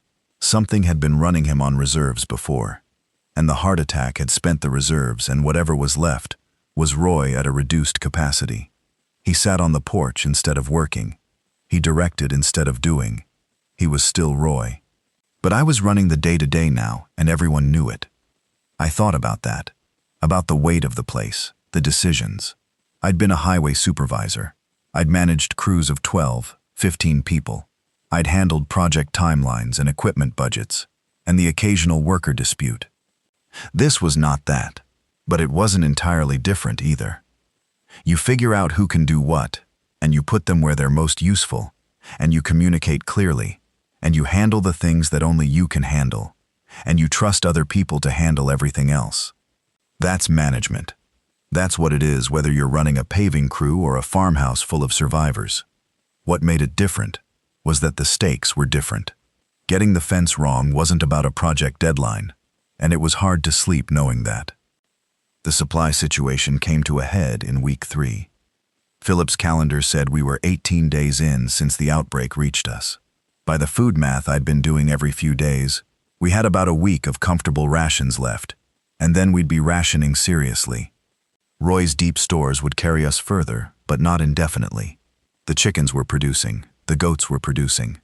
We had eggs and milk, which was more than a lot of people had. But you can't live on eggs and milk alone, and 13 people was a lot of eggs. Brent and Doug had been doing the day runs with me. We'd covered everything within about 8 miles in every direction that was accessible by road. Everything was either already picked over, or in areas where walker activity made it too risky. We needed to go further, which is what created the argument. Not a loud argument. Roy was sitting in his porch chair when Brent and Walt and I talked about it, and he listened. The substance of it. I wanted to go further south. Not all the way to where Gary and Pam were. Not 60 miles, but further. Down to Hartfield, where Carol had come from, maybe further. The roads I knew ran south, and I knew which ones would be cleaner, and where the supply potential was. Walt thought it was a bad idea. If walkers are coming from the south and we're sending people south, I'm not sending people, I said. I'm going. With Brent, maybe Doug. People who know how to move and move quietly. And if you don't come back, I looked at him, then you have enough people to keep this place running. You don't need me for that. We'd like to have you, Walt said, bluntly, which was his way. Your wife would like to have you. Walt, I'm not saying don't go. I'm saying know what you're risking. I know exactly what I'm risking, I said. I also know what we risk if we stay here and do nothing when the food runs out. Roy said, from his chair. Dale's right about the math. Walt exhaled. I know he is. So make a plan, Roy said, and do it right. We spent 2 days planning. I drew the route on my road maps, marked every decision point, every place where we might need to turn back or take an alternate, every abandoned property I knew of along the way that might have supplies. Brent sat with me most of those 2 days. He was good at this, better than I expected, systematic, patient, good at poking holes in the plan rather than agreeing with everything. We found 3 holes and patched them. Lynn knew what I was planning before I told her, because Lynn always knows. When I sat down with the maps, she came and sat beside me and looked at them without saying anything for a while. "You're going toward Gary and Pam," she said eventually. "Not all the way, not yet, but toward." She looked at the route. Where would they be likely to be if they're safe? "The area around Millfield has some higher ground. There are properties outside of town that would be defensible." I'd been thinking about Gary, Lynn's cousin, and what I knew about him. He was practical, methodical, the kind of man who maintained his own vehicles and kept tools organized. He'd go somewhere he could make defensible. He wouldn't stay in the house if the street was compromised. "There's that old timber property his wife's family owns," Lynn said, quietly. "Pam's family, north of Millfield up the gravel road. They used to go up there for deer season." I looked at the map. Found Millfield. Found the road north of it that ran up into the higher elevation. "That's 55 miles from here." "I know." "Lynn, I know," she said again. "I'm not asking you to go that far tomorrow. I'm just telling you where they'd be." I looked at her. She looked at the map. Something shifted between us without words. "I'll see what the roads look like when I get closer," I said. She nodded, put her finger on the map, on Millfield, on the road north of it.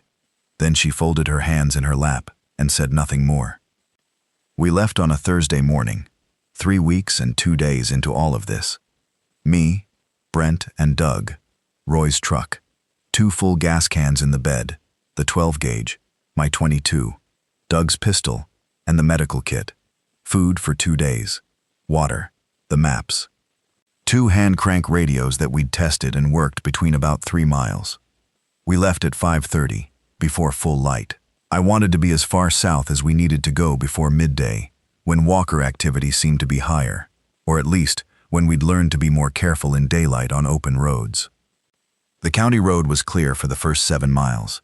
We went past the farm supply, past the crossroads, past the cluster of abandoned vehicles I'd been wondering about for weeks. Still no explanation, still no people. At mile 8, we saw the first ones. 3 walkers on the side of the road, attracted by the truck's engine. I slowed and we watched them. They turned toward the sound, started moving toward us, that loose-limbed steady pace that was so familiar and so wrong. I drove around them, giving plenty of clearance.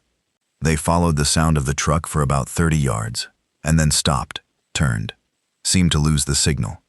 Philip's observation: they're reacting, not tracking. Once the immediate stimulus is gone, they don't pursue. We made our first stop at a property about 12 miles south. An old dairy farm, set back from the road, clearly abandoned weeks ago. The cattle were gone, the milking equipment running still because of a generator that was almost out of fuel. We checked the house, found what we were looking for, a pantry that had clearly been used as a household food store by a family that bought in bulk. Canned goods by the case, dried goods in sealed 5-gallon buckets, cleaning supplies and medical supplies in a bathroom cabinet. We spent 40 minutes loading the truck. On the way out of the driveway, Doug spotted something in the barn. He stopped and pointed, and we looked. A man was sitting in the barn, in the corner between 2 empty stalls, not a walker, sitting upright, watching us. He looked like he'd been there for a while. His clothes were dirty, his face was hollow. He had a blanket wrapped around him that was too thin for the temperature. We stopped at the barn doorway, looked at him. He looked at us.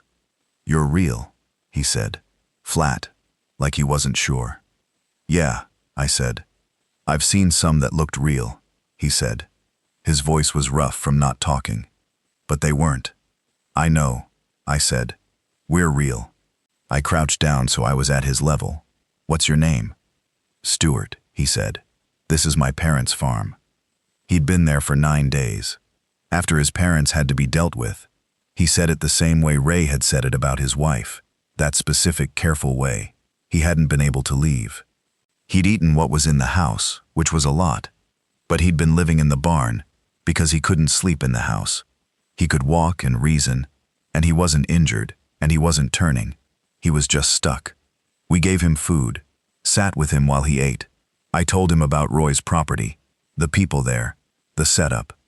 I told him it wasn't perfect, but it was something. He took a long time answering. Then he said, "If I come back with you, I have to leave this property."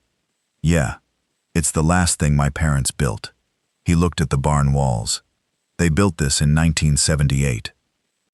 My dad poured the concrete floor himself. My mom kept a garden where the truck is parked." He stopped. "If I leave, it'll still be here," I said. I didn't know if that was true or not. "And if things ever—" "Don't say if things ever get better," he said. Quietly but with force. Not aggressive, just tired of that particular sentence. "Okay," I said. "I won't say that." He ended up coming with us. He couldn't fit in the truck cab because it was already 3 of us, and the equipment, so he sat on the truck bed, and I went slow. He sat with his back to the cab and watched the farm disappear down the road, and I couldn't see his face. We didn't go further south that day. The truck was loaded, it was getting toward noon, and Stuart needed to settle. We turned back north. On the way back, we saw something that changed the shape of what I thought I knew.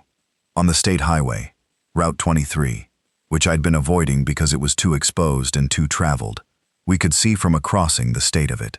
Hundreds of vehicles stopped in both directions. Doors open on many of them. Things I couldn't see clearly at distance that I knew were people who were no longer people, moving through the lines of cars. But what I also saw, further north on Route 23, was something moving that was not a walker. A military vehicle. A large one, khaki, moving slow. And behind it, another one. I pulled over at the crossing and got out with the binoculars. "What do you see?" Brent said. "Army trucks. 2 of them. Maybe military police." I watched them. They were moving north at about 20 miles an hour. Carefully. They weren't stopping. They weren't interacting with the vehicles on the road. They were just moving north. "Where are they going?" Doug said. "I don't know. I watched them until they disappeared around a bend. But they're moving purposefully. They're not evacuating randomly." "Is that good?" "It means someone's still organized enough to move vehicles." I got back in the truck, which is more than I knew an hour ago. Back at the farm, Roy listened to everything we'd found, the dairy property, Stuart, the military trucks, and was quiet for a bit. "North," he said, "military moving north. Where's north from Route 23? I thought about the geography. There's a National Guard base about 40 miles north, small one. But there's also—" I paused. "There's a state agricultural research facility north of Delwood, fenced, self-contained. Has its own generators, water, food production infrastructure. A facility that can run independently," Roy said. "Yeah." Roy and I looked at each other. If the military was moving north toward something, toward an established position, that was information. That was the beginning of something being organized beyond individual farmhouses and pantry raids. But it was also 40 miles north, and I had a wife who needed to know what was south.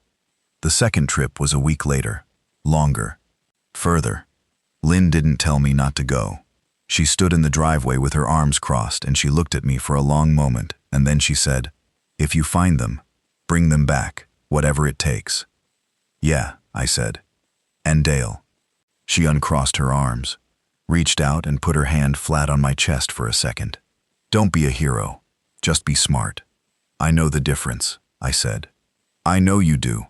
This time it was me, Brent, and Tyler, the 19-year-old on the dirt bike. He came along because we needed someone who could go places the truck couldn't, scout ahead, move fast and silent on back roads. We also had more fuel this time. 2 weeks of fuel runs had given us a reasonable reserve. I calculated we had enough for the round trip plus contingency. The first 30 miles were manageable. I took routes I'd mapped, staying on county roads and back roads, avoiding the state highways. We went through 2 small towns. One was completely empty, not in a disturbing way, more like everyone had simply left in an organized fashion. Locked doors, closed windows, an almost deliberate absence. The other was not empty. We came through on the main street at maybe 15 miles an hour, and there were walkers on both sides of the road, maybe 20, 30 of them, in loose clusters, moving between buildings, not toward us at first. But the truck engine noise reached them and they started turning, those heads swinging around. "Keep going," Brent said. I kept going. Didn't stop.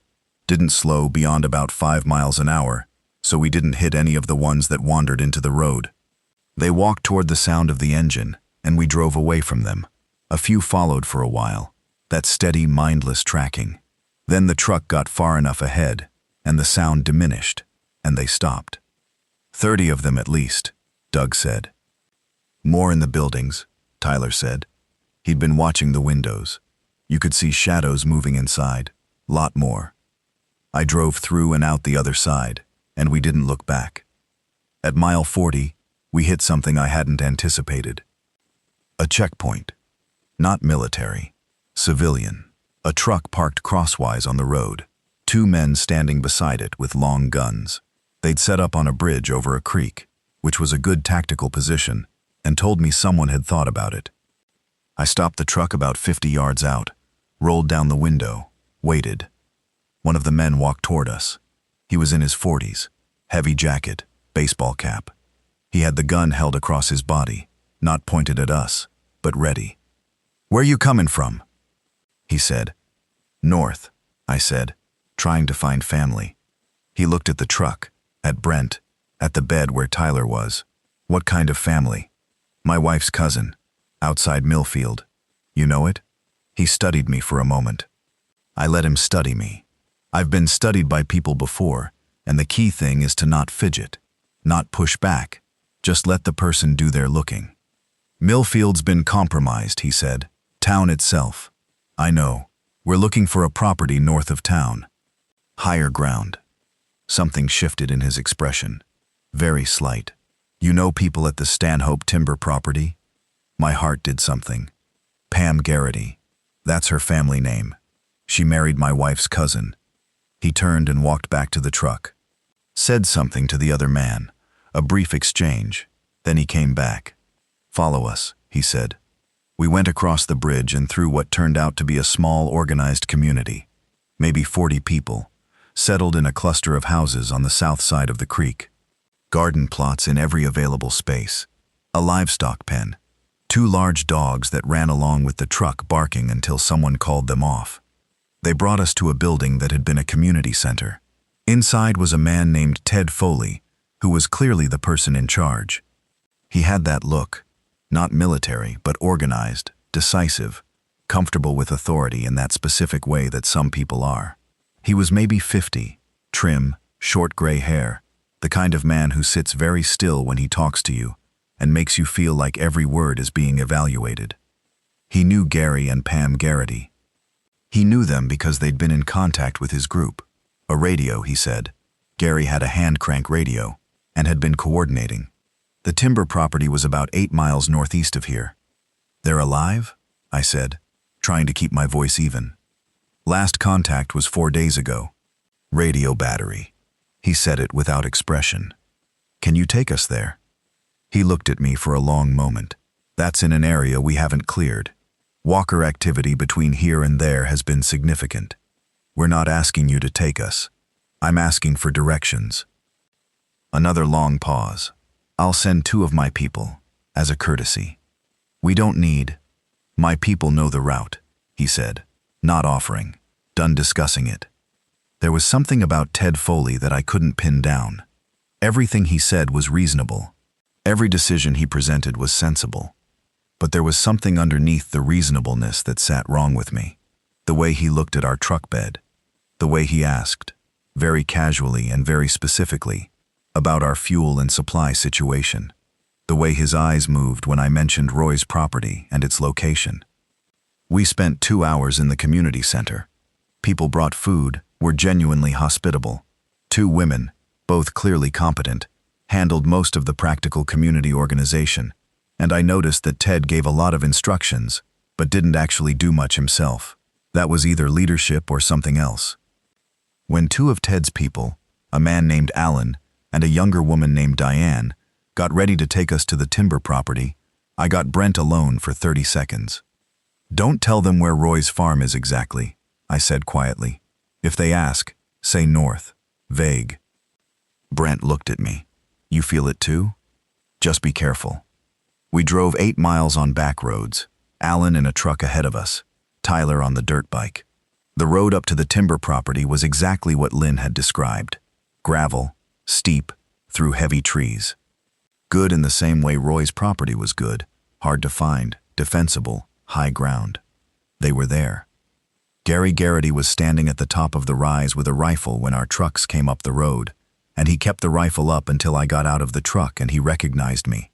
He was about my age, 40-ish, bearded now, dirty work clothes, but his eyes were clear and tracking, and he looked healthy. He lowered the rifle. He looked at me for a second. Then he said, "Dale," in a voice that had things in it I won't try to describe. Pam came out of the main cabin at a run. She was crying before she even reached us, which set something going in my own chest that I locked down by doing something useful, which was turning to check the road behind us. There were 4 other people with Gary and Pam. Pam's brother, whose name was Dennis, and Dennis's wife Carol, different Carol than ours, and 2 teenagers, who were someone's kids, and whose parents weren't here anymore. Altogether 6 people. They had supplies. Gary had been systematic, the way I'd expected. He'd made fuel runs, food runs, just like us. He had the property well organized. "We need to go," I said. Gary looked at me. "Where?" "North. Roy's place." I told him the situation, the community, the setup, the distance. He didn't argue. He started giving instructions to the people in his group, moving fast, efficiently.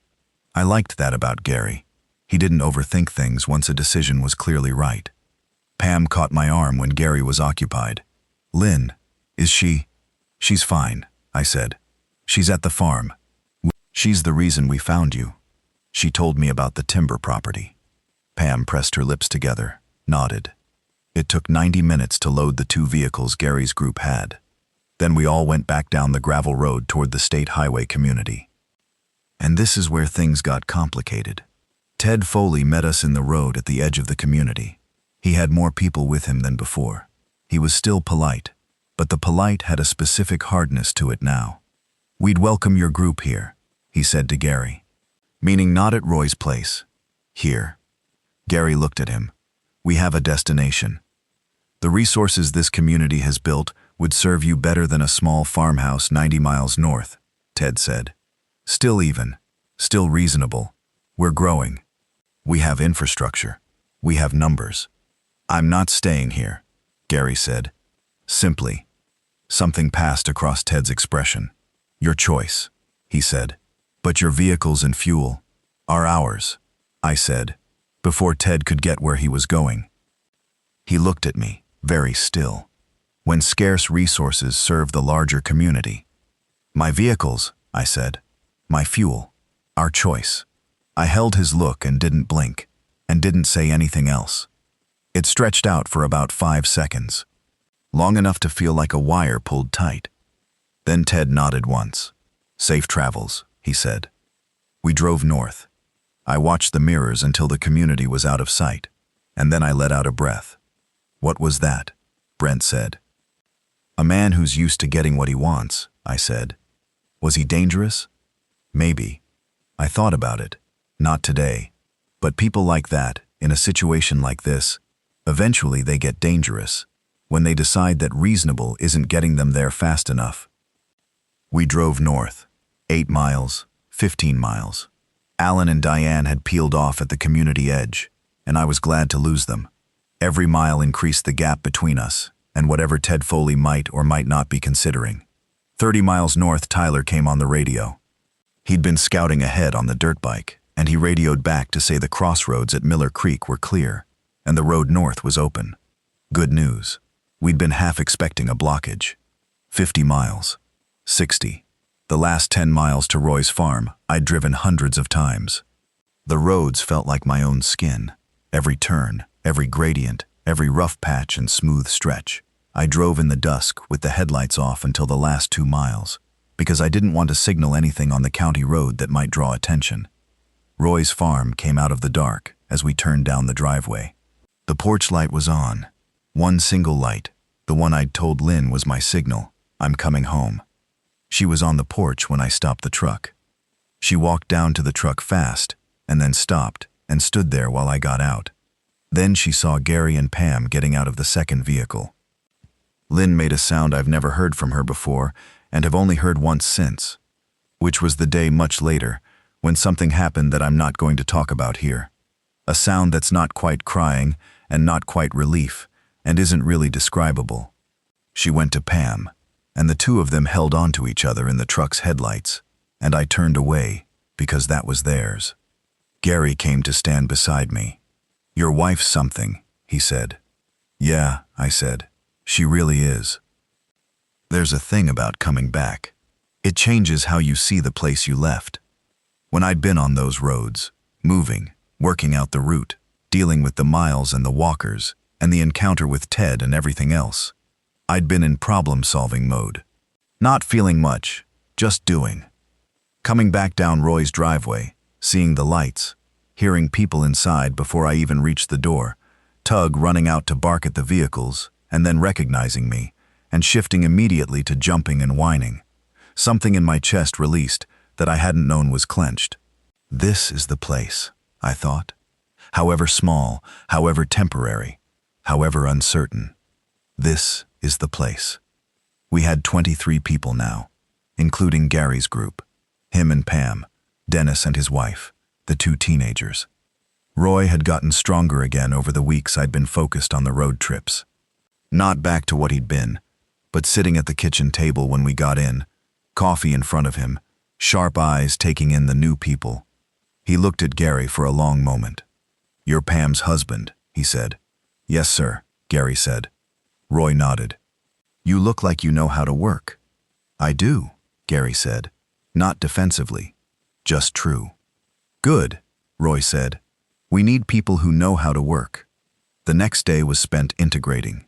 New assignments, new sleeping arrangements, redistributing tasks. Philip updated his census on the kitchen wall and added the new names. Doug and Gary immediately started talking about a construction project they'd both been thinking about independently. A second structure, a sleeping structure separate from the house, something they could build from the lumber in Roy's equipment shed and from salvage. Irene spent time with Pam's brother Dennis, who had a knee injury he'd been managing badly for 2 weeks. She cleaned it, dressed it, told him things he needed to hear about weight-bearing. I found Pam alone in the kitchen that evening, quiet for a moment in the busy house. She was looking out the window at the property. "Lynn told me what you did," she said. What she did. Leaving 5 days early. "She had a feeling," I said. Pam was quiet. "I had a feeling too," she said finally. "The day before everything went bad. I told Gary something felt off. The news that morning, the way it was. I said we should go somewhere. He said, let's see how the day goes." She pressed her lips together. "We lost a day." "You're here," I said. "We're here because you came to find us." She looked at me. Not everyone had that. I didn't know what to say to that. So I said nothing, which is usually the right response to something true that hurts. What came after is a longer story and a quieter one. Quieter doesn't mean easier. Quieter means the dramatic moments come further apart, buried in the daily work, the maintenance of things, the management of 23 people and their needs and conflicts and grief. Because they all had grief, every one of them, and grief takes up space whether you give it room or not. Walt's wife Gretchen found a photograph in the pocket of her coat, a granddaughter she'd taken the backpack for and still hadn't stopped looking for, and she fell apart one evening behind the barn when she thought no one could hear her. Angie found her and sat with her. Angie, who'd lost her own parents. The two of them sat behind the barn for an hour, and I don't know what was said, but Gretchen came in for dinner and seemed steadier. Ray, the man whose wife had died, found a purpose. It turned out Ray had been a surveyor. He started mapping the property in detail, precise measurements, elevations, angles. He drew the best map we'd ever had of the 40 acres, and then extended it to the surrounding roads and the neighboring properties. His maps became essential. He mapped everything within 10 miles, working carefully, methodically.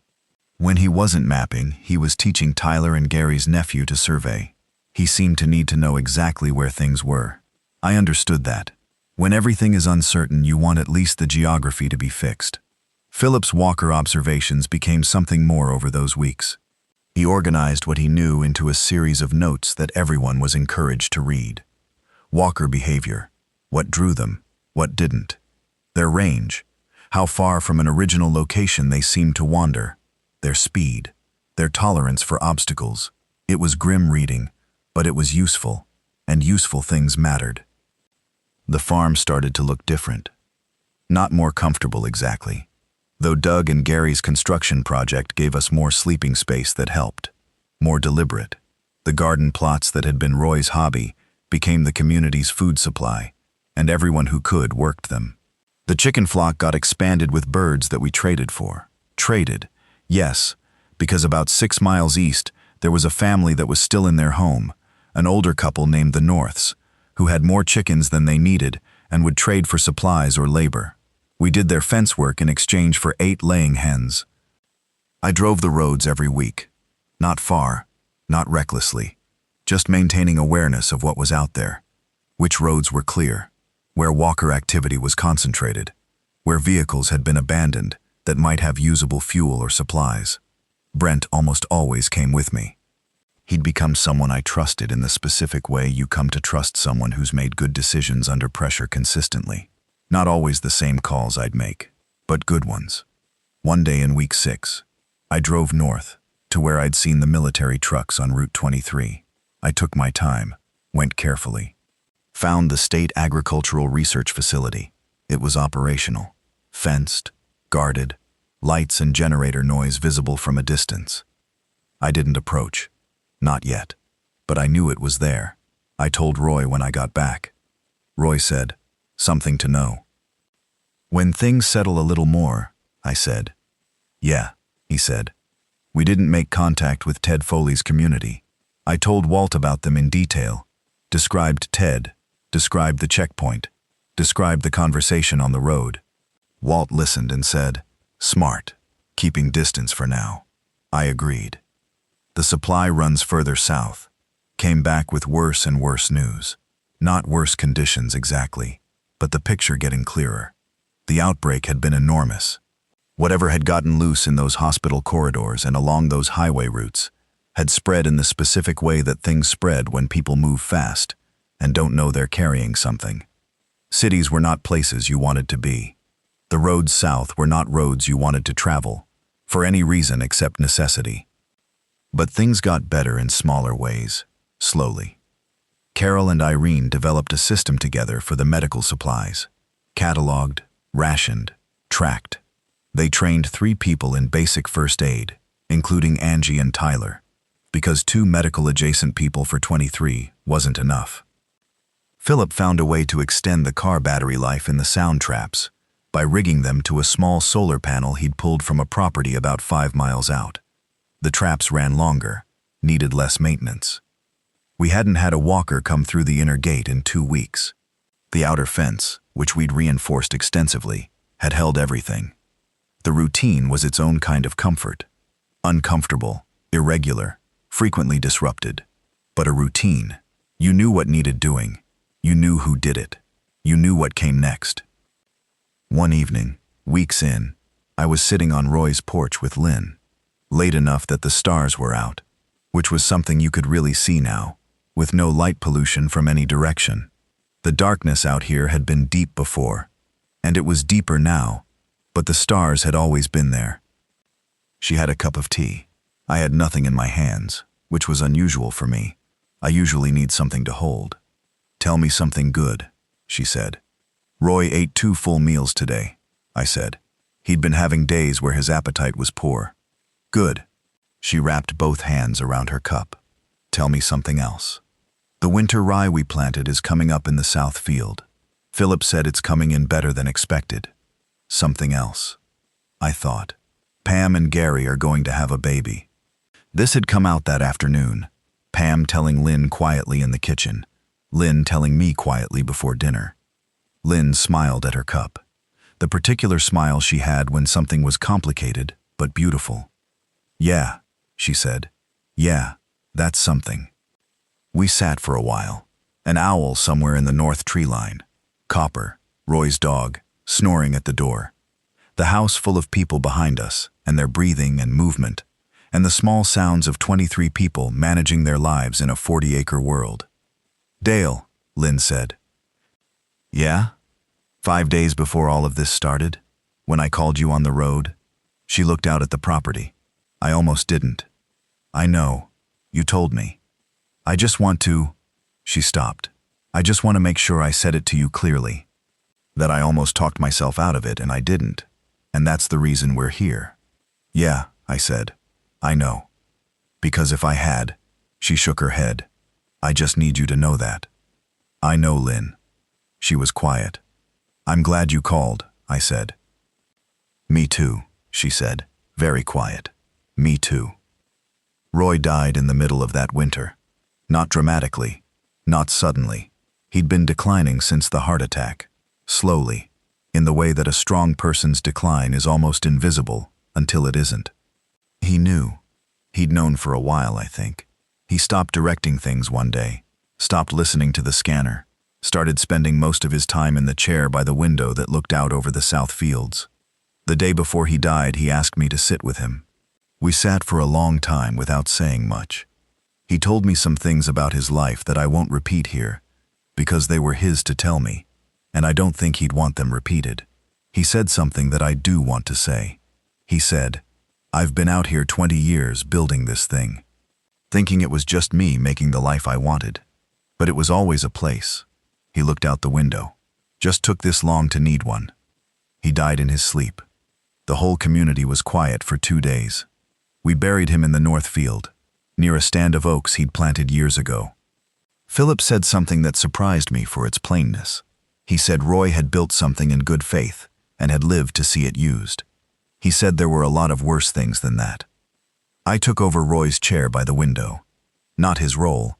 His role had evolved into mine over the months. Just the chair, sitting where he'd sat and looking out at the south fields when I needed to think. Winter to spring is a long thing when you're living it day by day. But we did. We made it. The baby came in April. A girl. Pam and Gary named her Ruth, after Gary's mother. She was born with Irene and Carol both there, and it was difficult, and then it wasn't. And then there was a baby. And the sound of a baby in that old farmhouse did something to the whole community that I don't know how to explain, except that it was the first thing that was entirely new. Everything else we had was carried over, salvaged, repurposed from before. This was new. A whole new person in the world who'd never known anything else. Everyone in the community came to see her. Even Ray, who'd been so hollowed out, came and looked at her in a quiet way and didn't say much, but something in his face had changed. Brent and Donna's son Jamie, who'd been 8 when all this started and was now turning 9 and was the youngest among us until Ruth, appointed himself immediately as her protector. He sat near her every chance he got, with a seriousness that was absurd and wonderful. That spring, we made contact with the agricultural facility. It took 2 months of careful approach, first just observing from a distance, then a single radio contact through a frequency Philip had found, then eventually a meeting at a neutral point halfway between our location and theirs. They had a doctor, a real one, an ER physician named Brennan, who'd been at the facility when everything went down and had stayed because he had nowhere better to go. They had labs, limited but functional. They had seed stores and agricultural research going back decades. And they had information about the outbreak, real information, not rumor. I'm going to tell you what they told us, and I'm telling you because you should know, and because the telling matters, even if the knowing doesn't change much. The outbreak started at multiple points simultaneously, or what appeared to be simultaneously. Transportation corridors, major highways, were the primary spread vectors in the first 48 hours, which explained why my wife had noticed something wrong at an intersection on Route 14. She'd been watching an early spread event and hadn't known what she was seeing. The ambulance and the trooper car, people who'd responded to an incident and become part of it. The pathogen was neurological, as Philip had suspected, not fully understood, not by the facility's people either, though they had theories. It spread through fluid contact, primarily bites. The behavioral state it produced was final and irreversible. No recovery cases documented anywhere. The military, Dr. Brennan told us, had been establishing containment lines north. Not successful containment. The thing was too widespread. But north of a certain line, roughly where we were, the density of affected individuals was significantly lower than south of it. We were on the better side of the line. That was luck and geography, and Lynn's feeling on a Tuesday afternoon. We worked out a relationship with the facility over the following months. Not dependent, not subservient, practical. They had things we needed. We had things they needed.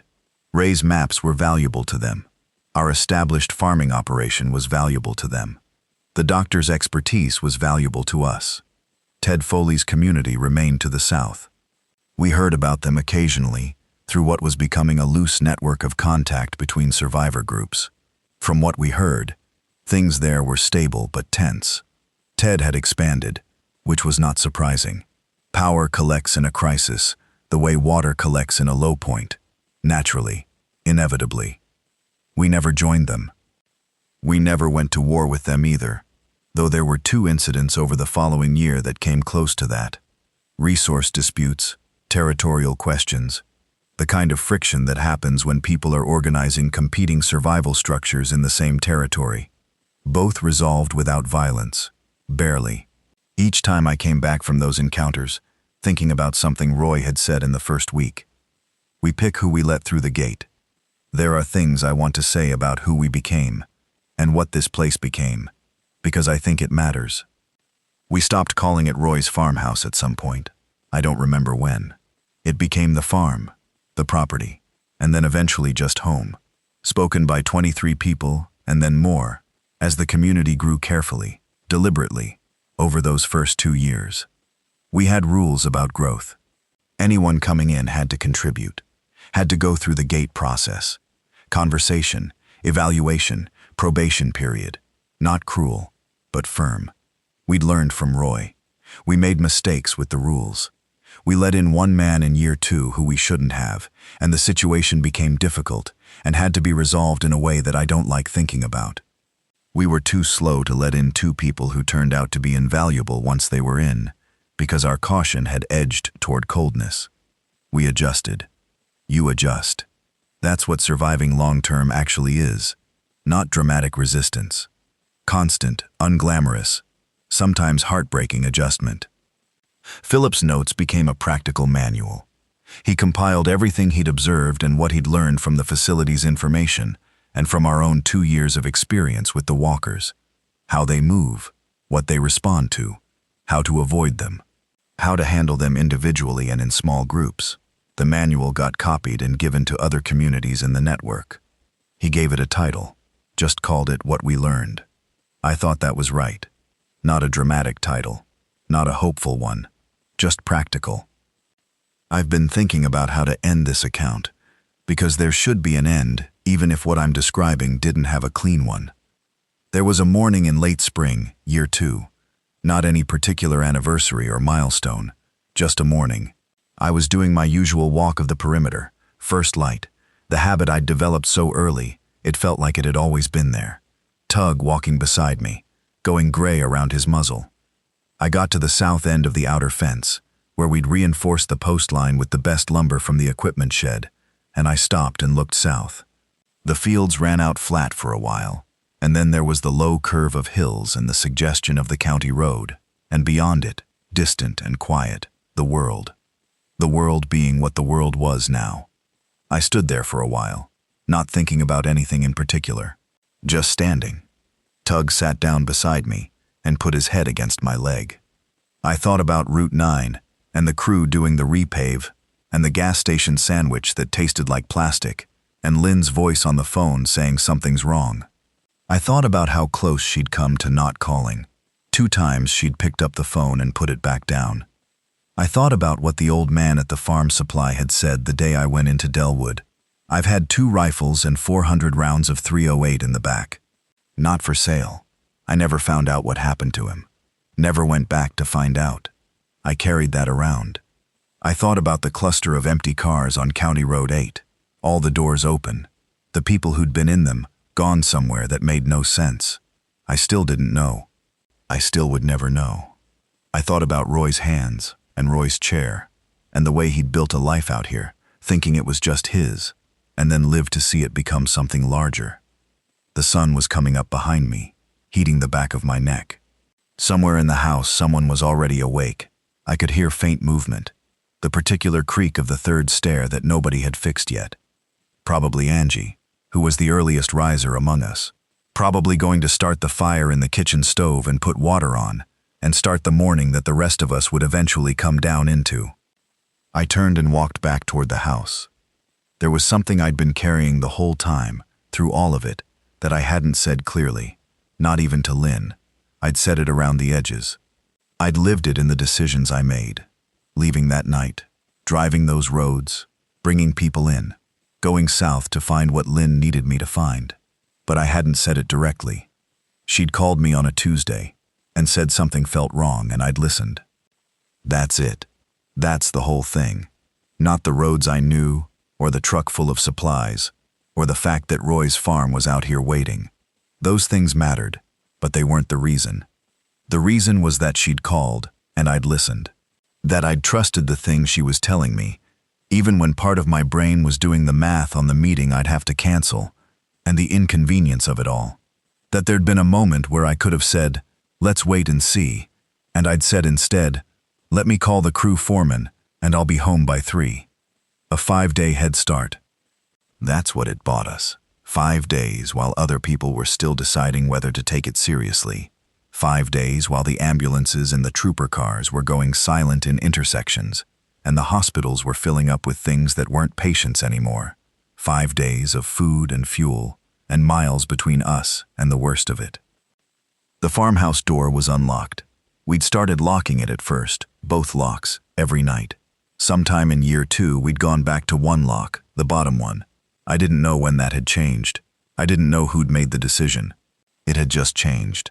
The way things do when the worst of the fear has receded to a level you can actually live with. I went inside. Angie had the fire going. The kitchen smelled like wood smoke and the beginning of coffee, and dog, and morning. Tug went directly to his water bowl. I heard footsteps upstairs. The third stair creaked, and then Lynn appeared at the bottom of the stairs in her flannel, and her socks, with the owl print that she'd had before all of this, and somehow still had. She looked at me, pushed her hair out of her face. "Perimeter good?" she said.